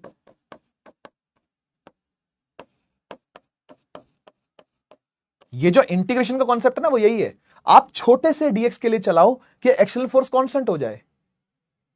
this is the actual concept of integration. इतने छोटे चेंज के लिए डिस्टेंस हिलाओ कि फोर्स कांस्टेंट हो जाए। तो हमने यही करा, हमने छोटे से डीएक्स के लिए, छोटे से डीएक्स के लिए हमने इसको हिलाया। हिला तो रही थे, घसीट के तो मैं ला ही रहा था, थोड़ा जरा सा घसीटा के फोर्स चेंज ना हो, जरा सा घसीटा के फोर्स चेंज ना हो। फोर्स चेंज नहीं हुई, हमने पकड़ के इंटीग्रेशन कर दिया। कहां से कहां तक का करना पड़ेगा? इन्फिनिटी से लेकर के आर तक के लिए इंटीग्रेट करना पड़ेगा इसको, क्योंकि शुरू कहां से किया था? इन्फिनिटी से। So lower limit will be infinity and upper limit will be r, क्योंकि हम एंड में कहां तक लाए हैं? इसको आर तक लाए हैं। समझ गए ना? बीच में कहीं इसको हमने एक्स में पकड़ा और डीएक्स हिलाया, बस थोड़ा सा हिलाया डीएक्स। क्या कुछ समझ में आया? ठीक है, आगे चलें। मैं आपसे पूछना चाहता हूं इस कॉस थीटा में क्या भरोगे? बोलो, कॉस थीटा में क्या भरोगे? बच्चा बोलता है सर एक्सटर्नल फोर्स और डीएक्स के बीच में एंगल कितना है? यही वो एंगल है ना, cos theta is the angle between this and this. तो क्या एंगल लेंगे इसके बीच का? गड़बड़ मत करना, किताबों में भी गड़बड़ है, स्कूल में कराई डेरिवेशंस में भी गड़बड़ करते हैं स्कूल वाले टीचर। डीएक्स को हमेशा एक्स की दिशा में डिफाइन किया जाता है। सो डीएक्स इस तरफ डिफाइंड होता है, ये कोई नहीं बताता डेरिवेशन करते हुए, सब उल्टी सीधी लेते हैं भाई, कुछ भी प्लस का माइनस, माइनस का प्लस, मन मर्जी से कर रखा है भाई, ऐसा नहीं होता है। सुनिए, dx जो है वो ऐसे डिफाइन होगा, इस तरफ को x की दिशा में dx डिफाइन होता है। बच्चा आके बोलता नहीं सर मैंने तो ऐसे हिलाया है। अबे जैसे मर्जी हिलाया हो, कोई फर्क नहीं पड़ता। डीएक्स की डायरेक्शन की बात हो रही है ना, मैग्नीट्यूड की बात तो नहीं हो रही। ठीक है, तूने यहां से यहां हिलाया है, लेकिन डायरेक्शन हम एक्स की दिशा में लेते हैं। और एक्स कहां से लेते हैं? अरे ओरिजिन से, सोर्स से। सारी दिशाएं कहां से ली हैं? सोर्स से ली है। वेक्टर फॉर्म की अगर बात करोगे ना घुस करके तो ऐसी आएगी, लेकिन वो वेक्टर फॉर्म आपको करनी नहीं है। तो अब इस बात को समझ लो कि डीएक्स की दिशा वो लेनी है, वो एक्स की दिशा में डीएक्स डिफाइंड होता है। ठीक है, बच्चा पर कंफ्यूज रहता है, बच्चा कहता है नहीं सर इधर हिलाया है तो डीएक्स इधर होना चाहिए ना।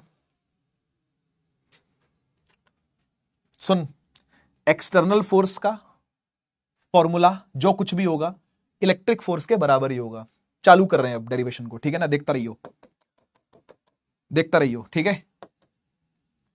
इंटीग्रेशन इन्फिनिटी से लेके आर तक एफ एक्सटर्नल बराबर होगा एफ इलेक्ट्रिक के। अच्छा एक काम करता हूं, अभी अभी एक बार और ऐसे लिखते हैं, उसके बाद चेंज करता हूं, ठीक है ना, यही कर देता हूं।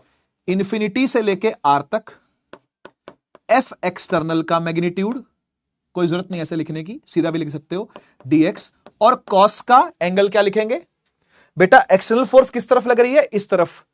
मैं खींच रहा हूं ऐसे, लेकिन डीएक्स है एक्स की दिशा में उस तरफ। दोनों के बीच में एंगल क्या है? बताइए बताइए। एफ एक्सटर्नल ऐसे है, डीएक्स ऐसे है, एंगल 180 डिग्री। कॉस का एंगल डालेंगे तो 180 डिग्री आएगा, और 180 डिग्री का कॉस होता है -1। यहीं से माइनस का साइन पहली बार आता है, यहीं से माइनस का साइन पहली बार आता है। माइनस का साइन कब से आना चालू होता है? बच्चे को सबसे बड़ी कंफ्यूजन यही होती है बेटा। माइनस का साइन आता है cos 180 की वजह से। डीएक्स उस तरफ डिफाइंड है, एक्सटर्नल फोर्स इस तरफ डिफाइंड है। ठीक, समझ में आया? और लेफ्ट में क्या चल रहा है? Work done by external force, work done by external force, ये सब चल रहा है। आगे भी बढ़ाते हैं इसको, वर्क डन बाय, ये टेढ़ा हो गया क्या? Work done by external force क्या लिखूं? क्या लिखूं? Is equal to minus of, minus क्यों आया? cos 180 खत्म, एफ एक्सटर्नल और डीएक्स। आओ लिखते हैं, एफ एक्सटर्नल जो होगा बेटा वो एफ इलेक्ट्रिक के ही बराबर होगा, मतलब दोनों का मैग्नीट्यूड सेम होगा। मोटी बात समझो, मोटी बात समझो। एफ एक्सटर्नल एफ इलेक्ट्रिक के बराबर नहीं है, दोनों फोर्स एक नहीं है, एक फोर्स ऐसे एक फोर्स ऐसे है। इलेक्ट्रिक इधर लग रही है, एक्सटर्नल इधर लग रही है, हाँ या ना? दोनों का मैग्नीट्यूड सेम है, तभी तो slow slow slow slow slow, तभी तो हौले हौले हौले हौले हौले। दोनों का मैग्नीट्यूड क्या है? सेम। देख काटा भी यहां पर मैंने, यानी दोनों का मैग्नीट्यूड सेम है। तो एक्सटर्नल फोर्स का ही मैग्नीट्यूड इलेक्ट्रिक फोर्स का ही मैग्नीट्यूड होगा। साथ में डीएक्स लिखा ही हुआ है, कोई टेंशन नहीं। कॉस वाला मामला वैसे ही जा चुका है, माइनस आ चुका है। बहुत बढ़िया, बहुत बढ़िया, आगे बढ़े। ठीक है, मुझे आप फटाफट से बताइए, अब कुछ नहीं रह गया इसमें, समझने वाली चीजें इतनी थी, अब मुश्किल नहीं है ये। मुझे पता है कि बहुत सारी मुश्किलें आपको जगह जगह पर स्टेप स्टेप पर देखने को सुनने को मिल रही हैं, तभी मैं ज्यादा एम्फोसिस भी कर रहा हूं, मैं ज्यादा जोर भी दे रहा हूं उन बातों पर जहां आपको दिक्कत आ सकती है। ट्राई कर रहा हूं, गला बैठ गया, ट्राई कर रहा हूं कि मैं आपको डेप्थ बता पाऊं जितनी हो सके, कि कौन सी चीज कहां से क्यों आई है। बच्चे को नहीं पता होता, रट्टा मारता है भाई बच्चा। क्या फायदा रटने का? रटे तो तब ना जब तेरा कल एग्जाम हो, रटे तो तब ना जब तेरा परसों एग्जाम हो, या 3 दिन में एग्जाम है तेरा, तो तू रट, कोई दिक्कत नहीं, तब तो रटना ही पड़ेगा बेटा। पर जब तू साल के स्टार्टिंग में खड़ा है तो तू क्लैरिटी लेना हर चीज की। हर चीज तेरे माइंड में एकदम क्रिस्टल क्लियर होनी चाहिए भाई, कि कोई चीज आई तो कैसे आई, क्यों आई, कैसे डिफाइन करी गई है, क्यों करी गई है, माइनस आया तो कैसे आया, क्यों नहीं आया, पता होना चाहिए आपको सब चीजों का। और ये तो सिलेबस की बातें हैं, सिलेबस से बाहर की बातें तो मैं करता भी नहीं। इंफिनिटी से r with a minus sign. बेटा जी बारी आ गई है इलेक्ट्रिक फोर्स को लिखने की। बताइए इलेक्ट्रिक फोर्स क्या होगी? एक्स दूरी है, एक्स दूरी है दोनों की, क्योंकि एक्स के लिए लिखा ना, अभी तो यहां चला रहे हैं, अभी यहां नहीं लाए हैं, ये तो फाइनल, ये फाइनल पोजीशन है, इनिशियल पोजीशन फाइनल पोजीशन। अभी तो हम यहां पर हैं बीच में, ऐसा समझो, ऐसे ऐसा समझो कि अभी हम यहां पर है। तो ये दूरी कितनी है? एक्स है। फॉर्मूला लिखा जाएगा के क्यू नॉट अपॉन में एक्स स्क्वायर डीएक्स। हाँ या ना बोल दो, कोई भी दिक्कत है तो बोलो, कोई दिक्कत नहीं, आसान है। दो चार्ज, एक बड़ा क्यू, एक क्यू नॉट, ये क्यू नॉट है ना भाई, दोनों के बीच की दूरी x, k Q1 Q2 by r square, यही फॉर्मूला होता है। हाँ यही होता है, k Q Q naught upon में एक्स स्क्वायर। बढ़िया हो गया मामला, एकदम सही, यही लिखा जाएगा, यही लिखा जाएगा। नीचे एक्स स्क्वायर लिखा जाएगा। हाँ सर एक्स स्क्वायर ही आता है, क्योंकि कूलम्स लॉ लिख रहे, कूलम लॉ आपको याद है ना, के Q1 Q2 by r square होता है, वही k Q Q naught by x square dot dx। Minus का साइन पहले से बाहर है, चल रहा है वो साथ साथ, देखता जाइए, ठीक है। अब इंटीग्रेशन से बच के वो सब लोग बाहर आ जाएंगे जो कांस्टेंट होते हैं। पता है आपको ये बात? ना तो कांस्टेंट मल्टीप्लाई और डिवाइड में हो तो डिफरेंशिएट होते हैं, ना ही कांस्टेंट मल्टीप्लाई या डिवाइड में हो तो इंटीग्रेट होते हैं। सांप के जहर से बच के बाहर आ जाएंगे। देखो सांप है ना, ये सांप देख, सांप देख, सांप देख, दिख रहा है सांप, इससे बच के बाहर आ जाएंगे। कौन कौन बाहर आ जाएगा सर? के बाहर आ जाएगा, क्यू बाहर आ जाएगा, क्यू नॉट बाहर आ जाएगा, माइनस पहले से है ही है, माइनस पहले से है ही है, सही। माइनस पहले से के क्यू नॉट बाहर आ गया, के क्यू क्यू नॉट बाहर, सब कांस्टेंट है। देख के नहीं चेंज होता, कूलम्स कांस्टेंट। डॉन चार्ज बदलने वाला क्या? नहीं। ये छोटू भैया अभी पिट के मानेगा, लेकिन ये बदलेगा क्या? नहीं, नहीं बदलेगा, फिर बाहर आ जाएगा ये। समझ गए ना? अंदर कौन रह गया बेटा? अंदर रह गया 1/x² dx। करिए इंटीग्रेट इसको, ये आपको आना चाहिए करना, ये आपका खुद का काम है, इसको इंटीग्रेट करना। चलो मैं कर देता हूं, टेंशन ना लो, मैं कर देता हूं, ठीक है। कहां करूं? यहां कर दूं? आप इसके ना थोड़े से नोट्स अच्छे बना लेना, ठीक है ना, थोड़े सुंदर नोट्स बना लेना आप इसके, ठीक है। बाकी मैं ट्राई करता हूं इस एरिया में लिखने की, पूरा कर दूंगा यहां तक, ठीक है ना। 2-4 स्टेप और रह गए, पूरा है ये, ठीक है। एक बार 1/x² dx को इंटीग्रेट करने का तरीका बताइए क्या होगा, कैसे करेंगे? देखो कोई भी चीज जब इंटीग्रेट होती है ना, यादों की बारात भी कहां दूं, यहां दे दूं। कोई भी चीज जब इंटीग्रेट होती है ना, मान लो x की पावर, बेटा बेटा x की पावर n और dx इंटीग्रेट अगर होता है ना, तो ये लिखा जाता है xn+1 divide by n+1। Power एक से बढ़ा करके नीचे बढ़ी हुई पावर को लिख दिया जाता है। जितनी भी पावर n थी, एक से बढ़ेगी, बड़ी पावर नीचे लिख दी जाती है। यही तरीका होता है इंटीग्रेट करने का। बढ़िया, क्लियर बात। फिर अपर लिमिट लोअर लिमिट यहां पुट कर देते हैं, कहानी खत्म हो जाती है। मैं करके दिखाता हूं, ध्यान से देखियो, ठीक है। लल्लू लाल कहीं के, ध्यान से देखियो। अब हो सकता है तेरे को ऐसी फीलिंग आए कि मैंने इंटीग्रेशन सही से नहीं पढ़ा, तो पढ़ना पड़ेगा।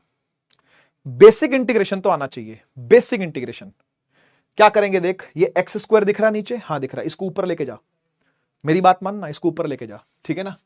ये हो जाएगा -k(q)(q0)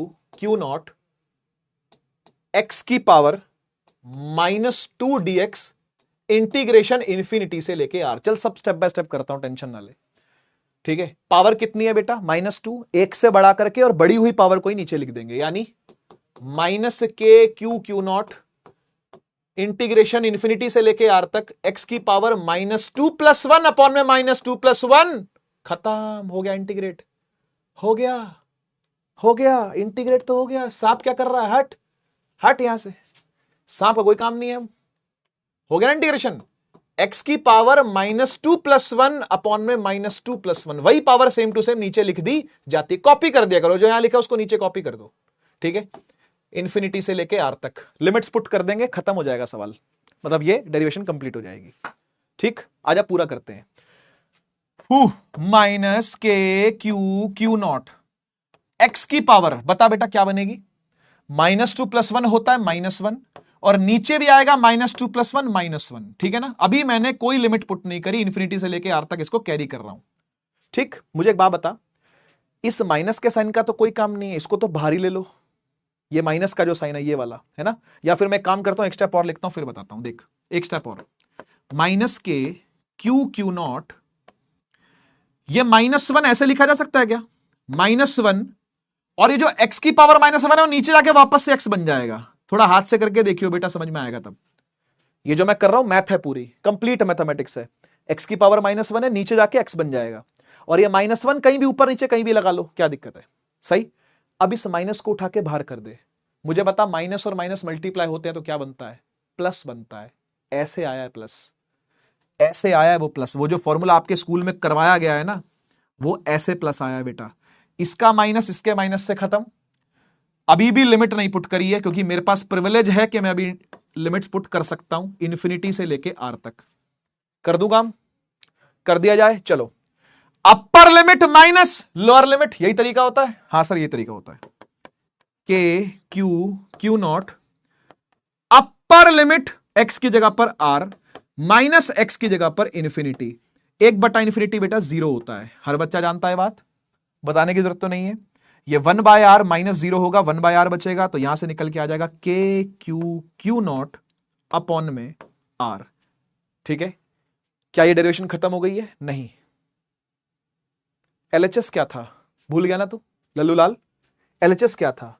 external work done, external work done, external work done, external work done, external work done, external work done, external work done, external work done, external work done, external work done, external work done, external work done. और अभी भी ये क्या है, external work done ही है। पर मैं तो इंटरेस्टेड नहीं था एक्सटर्नल वर्क डन में, मैं तो पोटेंशियल एनर्जी का चेंज देखने आया था। और आपको यह बात इससे पता होनी चाहिए कि एक्सटर्नल वर्क डन ही होता है बराबर चेंज इन पोटेंशियल एनर्जी। ये अब लगेगा यहां पे, ये अब लगेगा यहां पे। एक्सटर्नल वर्क डन की जगह पर क्या लिख देंगे बेटा? एक्सटर्नल वर्क डन की जगह पर हम लोग लिख देंगे चेंज इन पोटेंशियल एनर्जी यानी delta U. Finally work done external को आप रिप्लेस कर दोगे किससे? डेल्टा यू से, क्योंकि दोनों इक्वल ही होते हैं, दोनों इक्वल ही होते हैं, ठीक है ना। तो ये हो जाएगा के क्यू क्यू नॉट बटे में आर, ठीक है जी। तो दिस इज पोटेंशियल एनर्जी का चेंज। ये पोटेंशियल एनर्जी नहीं है, ये समझिएगा, ये पोटेंशियल एनर्जी नहीं है, पोटेंशियल एनर्जी का चेंज है। ये पोटेंशियल एनर्जी नहीं है, ये पोटेंशियल एनर्जी का चेंज है। पोटेंशियल एनर्जी कैसे आएगी? सुन, जो तूने लिखा है delta u is equal to के क्यू क्यू नॉट अपॉन में आर, ठीक है। आपको इसको चेंज इन पोटेंशियल एनर्जी में नहीं छोड़ना, आपने इसको पोटेंशियल एनर्जी देके छोड़ना है। और उसके लिए क्या करते हैं पता है? उसके लिए हम एक जगह पर पोटेंशियल को जीरो मानते हैं। यह कॉन्सेप्ट भी 11th क्लास से ही आया है। देखो बेटा, मैं आपको मोटी बात बताता हूं, कभी भी ना पोटेंशियल एनर्जी डिफाइन नहीं हो सकती, हमेशा पोटेंशियल एनर्जी का चेंज डिफाइन होता है। तो ये जो लिखा है बिल्कुल सही लिखा है, लेकिन इसका एक स्पेशल केस है जो हमारे काम आएगा। मैं इसका स्पेशल केस आपको बता रहा हूं। डेरिवेशन ऐसी ही होती है, बिल्कुल यही तरीका डेरिवेशन का, लेकिन अब आप एक चीज लेट करोगे। क्या लेट करोगे मैं बताता हूं। आप लेट करोगे, let r tends to infinity. जब आर इंफिनिटी होगा, यानी जब दोनों चार्जेस के बीच में डिस्टेंस कितना होगा? इनफाइनाइट, तब का पोटेंशियल एनर्जी हम जीरो मानते हैं। हम बोलेंगे तब की पोटेंशियल एनर्जी जीरो होगी। यह सिस्टम है। आर को जब आप इन्फिनिटी मानोगे, इनिशियल पोटेंशियल एनर्जी यू आई का मतलब होता है इनिशियल पोटेंशियल एनर्जी जीरो होगा। सुन, मैं इस डेल्टा यू को अब कैसे लिखने वाला हूं? मैं इसको लिखने वाला हूं, एक मिनट एक मिनट, इसको हम थोड़ा नीचे लेके आते हैं। और नीचे आ जा बेटा, है ना। हम इसको लिख सकते हैं, डेल्टा यू है ना, हम इसे लिखेंगे u final minus u initial is equal to के क्यू क्यू नॉट बटा आर। सही है, सही है। और लेकिन हमने इसको मानना पड़ेगा, क्योंकि यह तरीका है, ये तरीका है। एक जगह का पोटेंशियल हम जीरो मानते हैं। मैं आपको 11th क्लास याद दिलवाता हूं, मैं आपको 9th क्लास भी याद दिलवाता हूं। इधर देख, इधर देख, तुझे याद है, तुझे याद है हम ग्राउंड पर कभी भी किसी मास को रखते थे, ग्राउंड पर कोई मास पड़ा है अगर, तो उसकी पोटेंशियल एनर्जी कितनी होती थी? ग्राउंड पर अगर कोई मास पड़ा है तो ग्रेविटेशनल पोटेंशियल एनर्जी कितनी मानते थे उसकी? याद है, उसकी ग्रेविटेशनल पोटेंशियल मानते थे, क्योंकि पोटेंशियल एनर्जी होती थी mgh। याद है? अब हाइट ही नहीं है, हमने हाइट को जीरो मान रखा है, और हाइट जीरो पर पोटेंशियल एनर्जी को जीरो माना हुआ है। होती थोड़ी है, होती नहीं है, माना है। ये हमने ये डिफाइन किया है कि इनिशियली पोटेंशियल एनर्जी को, यानी ग्राउंड लेवल पर इसको जीरो मान लो। कोई ना कोई लेवल मानना पड़ता है। जैसे यहां पर ग्राउंड लेवल माना है ना, यहां पर इंफिनिटी का लेवल माना है, यहां इंफिनिटी के लेवल के पार माना है कि कोई पोटेंशियल एनर्जी नहीं है। समझ गए ना? छुट भैये चार्ज को, छोटे चार्ज को कोई खतरा नहीं था। अगर वो शहर के बाहर होता तो शहर के बाहर ही तो भागा था, वहीं से तो पकड़ के लाया हूं मैं इसको। भाई डॉन चार्ज की कहां चलती है? शहर में। अगर शहर से बाहर है तो कोई काम नहीं डॉन का, फिर कोई और डॉन देखेगा, दूसरे शहर का डॉन देखेगा। फिर क्या बात समझ में आई? तो ये बात नोट कर लीजिएगा, इनफाइनाइट लाइन के पार ना तो फोर्स काम करती है, ना एनर्जी काम करती है, ना इलेक्ट्रिक फील्ड काम करती है, ना पोटेंशियल। इन चारों में से कोई काम नहीं करता। अगर डिस्टेंस इंफिनिटी है, ना पोटेंशियल काम करेगा, ना इलेक्ट्रिक फील्ड काम करेगी, ना इलेक्ट्रिक फोर्स काम करेगी, ना पोटेंशियल एनर्जी काम, इनमें से कोई काम नहीं करेगा। इसलिए हमने मान लिया, हमने बोल दिया कि जब डिस्टेंस इनफाइनाइट होता है, इनिशियल पोटेंशियल एनर्जी को जीरो मान लो। मान लो तो यहां पुट कर लो, U final minus zero is equal to के क्यू क्यू नॉट अपॉन में आर। यहां से यू फाइनल निकल के आ गया, यू फाइनल को ही यू बोल देते हम, यू फाइनल को ही अब हम यू बोल देंगे, इसी को हम लोग यू बोल देंगे, और ये हो जाएगा k Q Q naught by r. बस ये फॉर्मूला था जो मैंने आपको दिखाया था थोड़ी देर पहले, ये फॉर्मूला बहुत सारी कंडीशंस के साथ है, बहुत सारी कंडीशंस के साथ। बताऊं कौन कौन सी है, रिवाइज करवाऊं। पहली कंडीशन, दूसरा चार्ज इंफिनिटी से लेके आएगा और इनिशियल को 0 मानेगा, तब इस फॉर्मूले को डिफाइन करेगा।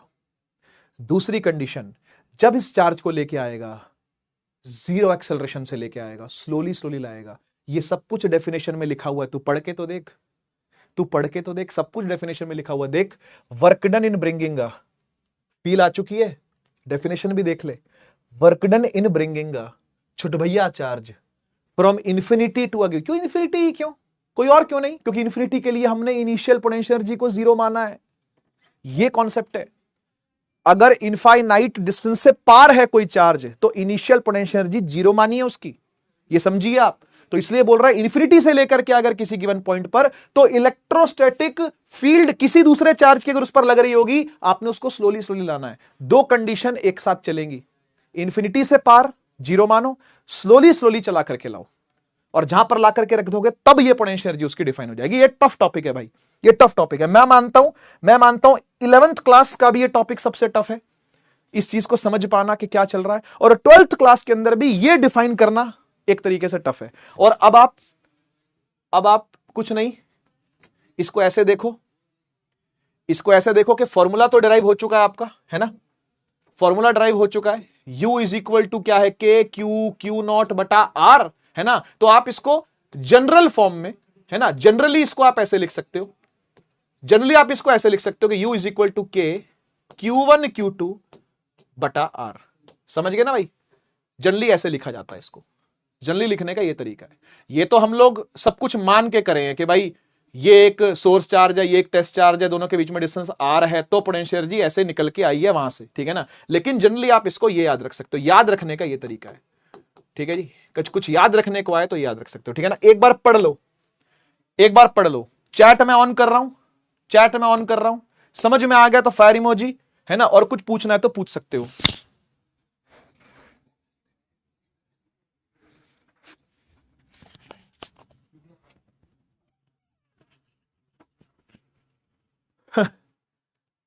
किसकी धोती खुल गई भाई, किसकी धोती खोल दी? हार्ड नहीं है बेटा, मुश्किल नहीं है, ये चीजें आपने पढ़ी नहीं है। चीज वही मुश्किल होती है जो कभी देखी ना हो, समझो बात को। कोई भी जीवन में अगर किसी चीज पे मुश्किल आ रही हो ना, तो इसका मतलब होता है कि आप उस चीज से फेमिलियर नहीं हो, you are not familiar with ये चीजें। ये कहां गया, ये आप इससे फेमिलियर नहीं हो। क्यों नहीं हो? क्योंकि 11th नहीं पढ़ी ढंग से, फेमिलियर नहीं हो, इसलिए आपको मुश्किल लग रही है। आप में से जो बच्चे 9th में थे नीव में, आपको याद है, अब तो बहुत सारे बच्चे उसमें से अर्जुना में भी चले गए होंगे, कुछ कॉमर्स में चले गए होंगे, लेकिन अगर आप में से कोई बच्चा नीव में था या उड़ान में भी था, मुझसे पढ़ा था, आपको याद होगा मैं एक डायलॉग बोला करता था नीव के क्लास के एंड में, कि कोई भी चीज टफ नहीं होती, नई होती है। नया है, टफ नहीं है। याद है, नया है, टफ नहीं है। ये सब नया लग रहा है आपको क्योंकि आप फेमिलियर नहीं हो बेटा, ठीक है ना। ये सब चीजें नई लग रही हैं क्योंकि आप फेमिलियर नहीं हो। फेमिलियर हो जाओगे आसान लगेंगी, ठीक है, फेमिलियर हो जाओगे आसान लगेंगी। हाथ से लिख करके देखो कम से कम 3 बार, मिनिमम 3 बार हाथ से लिख के देखो, मिनिमम 3 बार। ये डेरिवेशन है भाई, लेकिन डेरिवेशन ना घोड़े खोल देती है, लोग डेरिवेशन करवाते नहीं है। मैं बताऊं, बड़े बड़े टीचर बड़े बड़े बैचेस के अंदर ना डेरिवेशन छुड़वा देते हैं भाई। डेरिवेशन दिमाग खोल देती है पूरा, करनी चाहिए डेरिवेशन। आपको पता है, आप जब 9th में थे ना, तो 3 इक्वेशंस ऑफ मोशन की डेरिवेशन थी वहां पे, थी ना, आज नहीं है वहां पे। अब सोचो वो 9th का बच्चा जो पहले 3 इक्वेशन ऑफ मोशन की डेरिवेशन करा करता था, v is equal to u plus a t, s is equal to u t, आपने करी होगी डेरिवेशन क्योंकि आप तो 12वीं में हो, आपके टाइम पर थी, अब काट दिए। सोचो डेरिवेशन के बिना फिजिक्स का क्या मजा भाई, आपके माइंड का खुलना ही नहीं हो पाएगा अगर आपने डेरिवेशन नहीं करी तो। मिनिमम 3 बार आपने डेरिवेशन करनी है, समझ गए ना। एक क्वेश्चन जरूर करते हैं, ठीक है ना, एक क्वेश्चन जरूर करते हैं, लेकिन उससे पहले कुछ इंपॉर्टेंट पॉइंट सुन लो। क्वेश्चन जरूर करते हैं लेकिन उससे पहले इंपॉर्टेंट पॉइंट सुन लीजिए। चैट मुझे फिर से बंद करनी पड़ेगी बेटा, है ना, और लेक्चर को भी बस कुछ ही टाइम में बंद कर रहा हूं मैं। ये दो पॉइंट समझा करके देखो। Some important points about potential energy. देखो पोटेंशियल एनर्जी की बात पूरी करके खत्म करते हैं ना, तो ही तो लेक्चर का मजा है, नहीं तो फिर आधा अधूरा छोड़ दिया तो कोई मजा नहीं है ना। तो पूरी सुन लो क्या लिखा हुआ, एक बार पढ़ना जरा। लिखा है always potential energy change is defined, यानी डेल्टा यू डिफाइन होता है भाई, कभी भी यू अकेली डिफाइन नहीं होती। यू को लेट ही किया जाता है, इनिशियल को जीरो ही लिया जाता है, चाहे ग्राउंड लेवल का हो। स्प्रिंग की बात करूं, स्प्रिंग में जो वो नेचुरल लेंथ होती है, याद है 11th पढ़े थे ना, एसएचएम भी पढ़ा होगा, उससे पहले स्प्रिंग फोर्स आई थी। स्प्रिंग जब पढ़ा था पहली बार तो बोलते हैं नेचुरल लेंथ पर अगर स्प्रिंग होगा ना, अगर नेचुरल लेंथ पर स्प्रिंग होगा ना, पोटेंशियल एनर्जी नहीं होगी। आप दबाओगे तो पोटेंशियल एनर्जी भरेगी, खींचोगे तो भी पोटेंशियल एनर्जी भरेगी, जीरो लेवल पर नहीं होगी। उसी को जीरो लेवल माना हुआ है। पोटेंशियल एनर्जी के अंदर ये सीन है यार, ये केस है, बीमारी समझ लो इसको तुम। पोटेंशियल एनर्जी के साथ ये बीमारी है कि उसका हमेशा चेंज डिफाइन होता है, कभी भी यू अकेला डिफाइन नहीं होता, इसको लेट ही करना पड़ता है। इसमें से आपको इनिशियल वाला जीरो मानना पड़ता है किसी भी एक जगह पर। स्प्रिंग के केस में वो नेचुरल लेंथ पर होता है, ग्रेविटी के केस में वो ग्राउंड पर होता है, और चार्जेस के केस में वो इंफिनिटी पर होता है। याद रहेगा, याद रखना बेटा, कुछ चीजें याद रखनी पड़ती है ना, साइंटिस्ट लोगों ने ऐसे डिफाइन किया, अब क्या बोले इसमें, है ना। बाकी चीजें जितनी हमारे हाथ में हम वो चीजें कर सकते हैं, जो चीजें हाथ में नहीं उसका क्या करें। If we assume potential energy to be zero at one point, then we can potential energy at other point. किसी एक पॉइंट पर जीरो मान के ही दूसरे पॉइंट पर पोटेंशियल एनर्जी निकाली जाती है। ये कॉन्सेप्ट है, 11th क्लास का कॉन्सेप्ट है। 9th में नहीं बताते सब बातें। 9th में क्या, 9th में बताते हैं पोटेंशियल एनर्जी क्या होती है बेटा, mgh, याद कर लो। करंट एनर्जी क्या होती है बेटा, हाफ mv स्क्वायर, याद कर लो। ये होता है 9th में भाई, समझ रहे हो ना। 11th में आता है असली कॉन्सेप्ट। ये लाइनें 11th की हैं, 11th की एनसीईआरटी से लाया हूं ये लाइन में। हमेशा पोटेंशियल एनर्जी का चेंज ही डिफाइन होता, कल्ली पोटेंशियल एनर्जी डिफाइन नहीं होती। एक पार्ट को जीरो मानना पड़ता है तो ही दूसरा वाला निकाला जाएगा। Electrostatic potential energy defined for a system of charges, minimum 2 charger. ये तो समझ गए ना, कम से कम 2 चार्जेस की रिक्वायरमेंट है। एक Q1 है, ठीक है, दूसरा Q2 है, तो इन दोनों के बीच में कुछ डिस्टेंस R है, तभी आप इनके बीच में पोटेंशियल एनर्जी डिफाइन कर पाओगे। K Q1 Q2 by R। बोलो, गाओ गाओ, मेरे पीछे गाओ। 2 चार्ज है, दोनों के बीच में डिस्टेंस R है, तो फॉर्मूला होगा K Q1 Q2 by R, K Q1 Q2 by R, K Q1 Q2 by R, U बराबर K Q1 Q2 by R, U बराबर K Q1 Q2 by R, U बराबर K Q1 Q2 by R। कम से कम formula तो याद होना चाहिए। डेरिवेशन तो छक्के छुड़ाई देती है। डेरिवेशन तो दिमाग के वो टिश्यू ग्रो करवा देगी जो टिश्यू कभी जिंदगी में ग्रो ही नहीं हुए हैं। हाँ, दिमाग के वो टिश्यू, वो नसें, वो नस नाड़ियां खुल जाएंगी, ऑक्सीजन पहुंच जाएगी एकदम दिमाग के कोने कोने में, डेरिवेशन करके। पर कम से कम फॉर्मूला तो याद कर सकते हो, फॉर्मूला याद कर लो, है ना। टिश्यू की ग्रोथ पर उतना फोकस ना करें, फॉर्मूला कम से कम आप याद कर ले। टिश्यू की ग्रोथ होती रहेगी, 1 बार 2 बार 3 बार डेरिवेशन लिख के देखना, ठीक। बढ़िया, बहुत प्यारा कॉन्सेप्ट है, फटाफट से बताता हूं 2 मिनट के अंदर अंदर। Potential energy of a system containing more than 2 charges. भाई 2 चार्ज अगर आए तो ठीक है, आपने देख लिया फॉर्मूला क्या है। 3 आ गए तो हो, 3 आ गए तो क्या, 4 आ गए तो हो, 5 आ गए तो हो, बहुत आसान है। सुन, हो मत कर, यहां देख, यहां देख, सुन। जब एक चार्ज आता है और उसके साथ दूसरा चार्ज आता है, दोनों के बीच में डिस्टेंस मान लो R1 होता है। R1 नहीं, इसको A ले लेते हैं, चलो। दोनों के बीच में डिस्टेंस A होता है, ठीक है। और मान लेते हैं कि ऐसे में जब दोनों बैठे थे, दोनों भिड़ रहे थे, तो मैं एक और चार्ज ले आया इन्फिनिटी से, एक और चार्ज उठा के इन्फिनिटी से ले आया, ला करके मैंने यहां रख दिया Q3। अब ये Q2 से B डिस्टेंस पे है, Q1 से C डिस्टेंस पे है। अब क्या होगा, सुनो, तुम सही समझे, वैसे मुझे पता है तुम समझ गए हो, क्योंकि तुमको प्रिंसिपल ऑफ सुपरपोजिशन के बारे में पता है ना। खैर वो यहां नहीं लगता, वेक्टर्स के लिए होता है वो, लेकिन तुम फील उसकी जानते हो। फील क्या थी, दोस्ती। दोस्ती ऐसी हो 2 लोगों के बीच में कि तीसरे के आने से फर्क ना पड़े, उसके साथ अपनी इक्वेशन बने, उसकी उन दोनों की अपनी बने, हमें कोई दिक्कत नहीं है। ऐसा यहां पर भी होगा। हर जोड़ी अपनी अलग बनाएगी, हर जोड़ी अपनी अलग एनर्जी बनाएगी, हर जोड़ी अपनी अलग एनर्जी बनाएगी। क्या ऐसा नहीं होना चाहिए क्या? क्या ये सही नहीं है क्या? क्या नेचर ढंग से काम नहीं करता क्या? क्या नेचर सही ढंग से काम नहीं करता क्या? एकदम सटीक ढंग से काम करता। ये इंसान ही है जिसमें बुराइयां है भाई, इंसान ही है जिसमें ये ईर्ष्या, द्वेष, कलेश, ये सब चीजें भरी पड़ी हैं।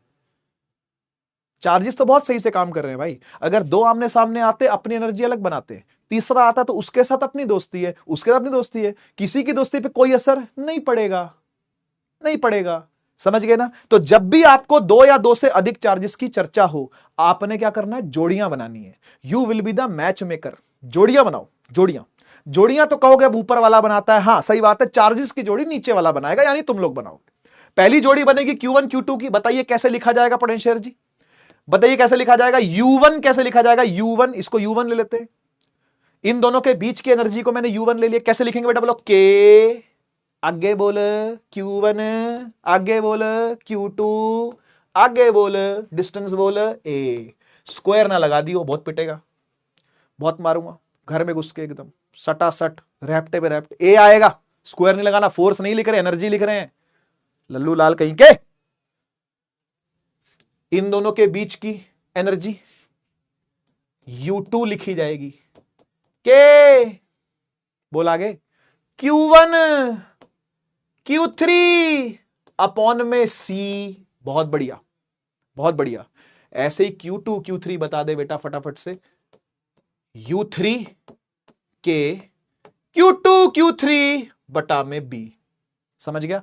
और कोई तुझसे पूछे इस पूरे सिस्टम की एनर्जी बताइए, आते हैं सवाल, इस पूरे सिस्टम को तोड़ने के लिए कितनी एनर्जी चाहिए वो बताइए। हां ऐसा भी होता है, टूटेगा भी तो उतनी एनर्जी ना जितनी इनके बीच में है। एक बात बता, दो दोस्त हैं, प्यार बहुत ज्यादा है, प्यार बहुत ज्यादा है, उनकी दोस्ती तोड़ने के लिए एफर्ट भी ज्यादा करना पड़ेगा। दो दोस्त है, खास प्यार नहीं है, खास बातचीत नहीं है, तो उनकी दोस्ती तोड़ने में भी एफर्ट कम करना पड़ेगा। तो वही कहानी है, जितना इनके बीच में प्यार है ना, उतनी ही एनर्जी आपको इनको तोड़ने में लगानी है। तोड़ने वाले भी सवाल आएंगे, जब करेंगे तब बात करेंगे, आज वो सवाल नहीं कर रहे। आज तो बस यही है कि आप नेट एनर्जी बताइए इस पूरे सिस्टम की। यू नेट ऑफ सिस्टम कैसे लिखा जाएगा? U1 plus U2 plus U3, बस इतना ही है। ठीक है ना? इसी में एक वेरिएशन और आता है, वो भी सुन लो। एक वेरिएशन और क्या है कि आपको चार चार्ज दे दी जाएंगे, चार charge, Q1 Q2 Q3 Q4। मान लो स्क्वायर की साइड पर रखे हुए हैं तो ए और ए। ठीक है? आप मुझे बताइए कितनी जोड़ियां बनेंगी टोटल? कमेंट में लिखिए फटाफट से, कितनी जोड़ियां बनेंगी? जोड़ियां बनेंगी तो कितनी?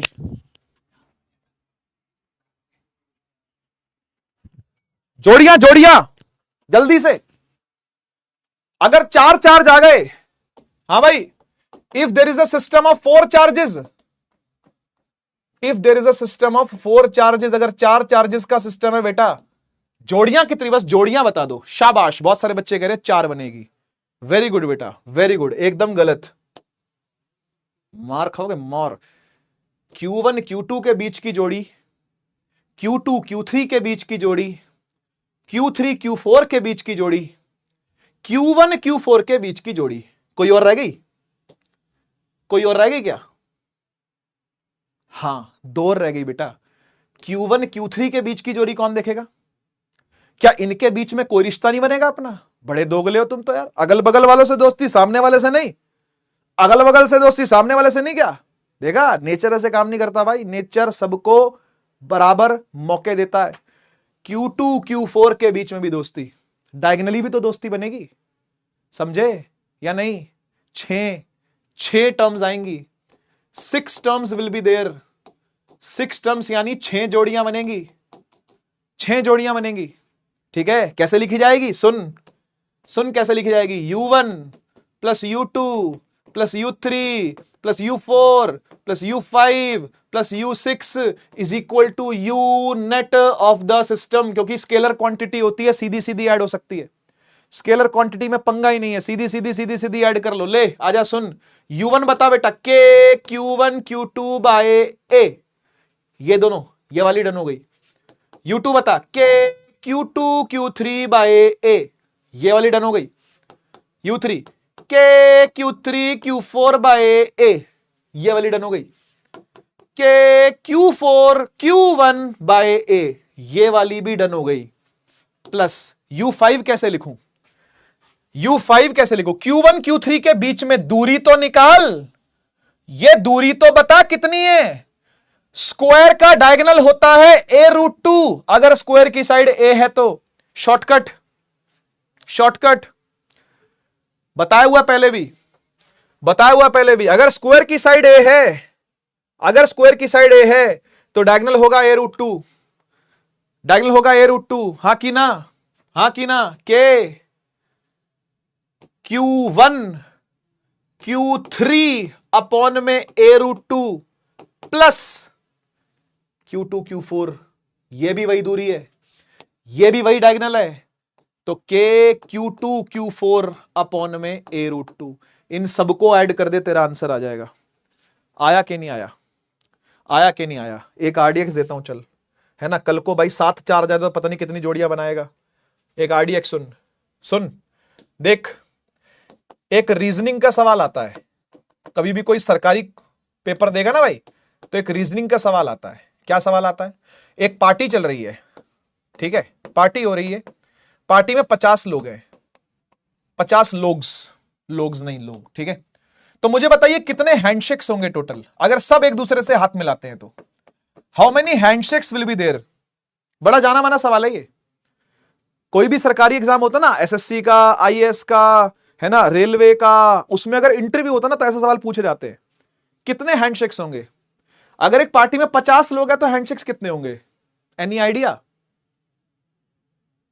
मुश्किल है जी, मुश्किल है। परम्यूटेशन कॉम्बिनेशन लगता है बेटा, इसके लिए एक सीधा फॉर्मूला है। RDX सुन लो क्या है, RDX होता है n(n-1/2), बस जो आंसर निकल के आएगा उतनी जोड़ियां हैं बेटा। कितने हैंडशेक्स होंगे? कितने लोग हैं? 50 लोग हैं, 50 - 1/2, 50 × 49/2, काटा कितना आ गया? 25, करना मल्टीप्लाई, बस 50 हैंडशेक होंगे। यहां लिख रहे 50 हैंडशेक, करो मल्टीप्लाई जरा, 25 × 49 करिए जरा, कितना आएगा? जितना भी आएगा वो है। आईपीएल के अंदर टोटल टीमें कितनी हैं? 10 टीमें हैं। अगर सबका सबके साथ मैच करवाना हो तो टोटल मैचेस कितने होंगे? आईपीएल की 10 टीमें हैं, आईपीएल हैज 10 टीम्स, ठीक है। सबका सबके साथ मैच करवाना हो, अगर कि सीएसके का मुंबई इंडियंस का, पंजाब का सीएसके, सबका एक एक बार मैच करवाना हो, अगर टोटल मैचेस कितने होंगे? How many total matches will be there? Reasoning के सवाल हैं, फिजिक्स तो लगी नहीं रही कहीं से। हाँ, 10 × 10 - 1/2, तो 10 × 9/2, 5, 9 × 5 = 45, 45 मैच होंगे total, 45 matches will be there. समझ गए क्या जी? 45 होंगे, बढ़िया, भूलोगे तो नहीं? ठीक है, ये रीजनिंग के सवाल आते हैं। और ऐसे ही अब आ जाओ, अगर जोड़ियां बनानी हो 4 चार्जेस की तो कितनी बनती हैं? एक ऐसे, एक ऐसे, एक ऐसे, एक ऐसे, एक ऐसे, एक ऐसे, 6 बनती है ना। तो देख कैसे आएगा ये कैसे आएगा? इससे कितने चार्जेस है? 4 चार्जेस है, 4 चार्जेस आर देयर, ठीक है। तो 4 × 4 - 1/2, काटा तो 2, 4 में से 1 गया, 3, 3 दूनी 6, 6 जोड़ियां बनेंगी टोटल, 6 जोड़ी। RDX लगाना आया कि नहीं आया? RDX लगाना आया कि नहीं आया? 5 चार्ज मान ले, 5 चार्ज है, पेंटागन बन रहा है, 5 चार्ज मान ले, 5 चार्ज है। कितनी जोड़ियां? 5 चार्ज पे कितनी जोड़ियां? जल्दी बोल, 5 चार्ज पे कितनी जोड़ियां? 5 × 5 - 1/2, 5 × 4/2, काटा तो 2, 5 दूनी 10 जोड़ियां बनेंगी टोटल। कर लियो बैठा हुआ अब जोड़ियां, अब बनाता रहियो जोड़ियां। फायर इमोजी लगा दे बेटा, अगर RDX समझ में आ गया तो काम आएगा। n × n - 1/2, ठीक है, जोड़ियां निकल के आ जाएंगी। अब आप चाहें तो एक क्वेश्चन होमवर्क के अंदर कर सकते हैं, ठीक है। होमवर्क में 3 चार्जेस हैं, सबके सब क्यू हैं, इक्विलैटरल ट्रायंगल के वर्टिसेस पे रखे हुए हैं। एक सुंदर डायग्राम मैं आपके लिए बना देता हूं, करेंगे इसको बाकी हम कल, ठीक है। Q Q Q, L L L, net potential energy of the system बतानी है आपने कितनी होंगी। जोड़ियां कितनी बनेंगी? 3 चार्ज पे कितनी जोड़ियां? 3 × 3 - 1/2, तो 2 से 2 कट गया, 3 ही जोड़ी। 3 चार्ज पे 3 जोड़ियां, 4 चार्ज पे 6 जोड़ियां, 5 चार्ज पे 10 जोड़ियां, करते जाओ। अब RDX आपको दे दिया है, तो जयराम जी की आज के लिए इतना काफी है। हम लोग मिलते हैं नेक्स्ट क्लास के अंदर। होमवर्क बेटा आप लोग का यही है कि डेरिवेशन की कम से कम 3 बार प्रैक्टिस करनी है। वर्क एनर्जी के कॉन्सेप्ट अगर आप पढ़ लोगे तो बहुत अच्छा रहेगा, क्योंकि अगर उदय से पढ़े थे आप लास्ट ईयर उदय 2025 में थे तो वो वाले देखो, नहीं तो आप कहीं से भी देख सकते हो, जहां से आप देखो, क्योंकि मुझे नहीं पता बाकियों ने क्या पढ़ा है, मैंने जो पढ़ा है मुझे वो पता है। तो वर्क एनर्जी के उदय के कॉन्सेप्ट आप देख सकते हो, है ना। एक बार फटाफट से देख जाना क्या क्या पढ़ा था। डेरिवेशन 3 बार, होमवर्क लिख लेना, नोट्स कर लेना, और ये सब आपको करना ही पड़ेगा। नया चैप्टर चालू हुआ है तो नया नया बम तो फूटेगा भाई, और आखिरी साल है, जान तो लगानी पड़ेगी। चलिए 5 मिनट का टाइम है, अगली क्लास चालू होने वाली है, और वो भी केमिस्ट्री की है ना, तो मिस तो नहीं कर सकते। तो मिलते हैं नेक्स्ट क्लास में कल, ठीक है। कल मैं कहीं भी जाऊं सुबह, है ना, इन्फॉर्म कर दूंगा आपको, ठीक है, कि कहाँ जा रहा हूं, है ना। जैसे आज खुर्जा गया था मैं, है ना, बुलंदशहर के पास, ऐसे अगर कल कहीं जा रहा हूँ तो आपको पहले इन्फॉर्म कर दूंगा। इवनिंग में क्लास होगी ही होगी, अगर बहुत दूर चला गया तो मुश्किल हो जाएगी, है ना। आसपास अगर हुआ तो हो जाएगी, ठीक है। वैसे कोशिश करूंगा कल ना जाऊं, मना कर दूंगा मैं, ठीक है। चलिए मिलते हैं नेक्स्ट क्लास में, तब तक के लिए take care, bye bye. Bharat माता की जय, जय हिंद, वंदे मातरम।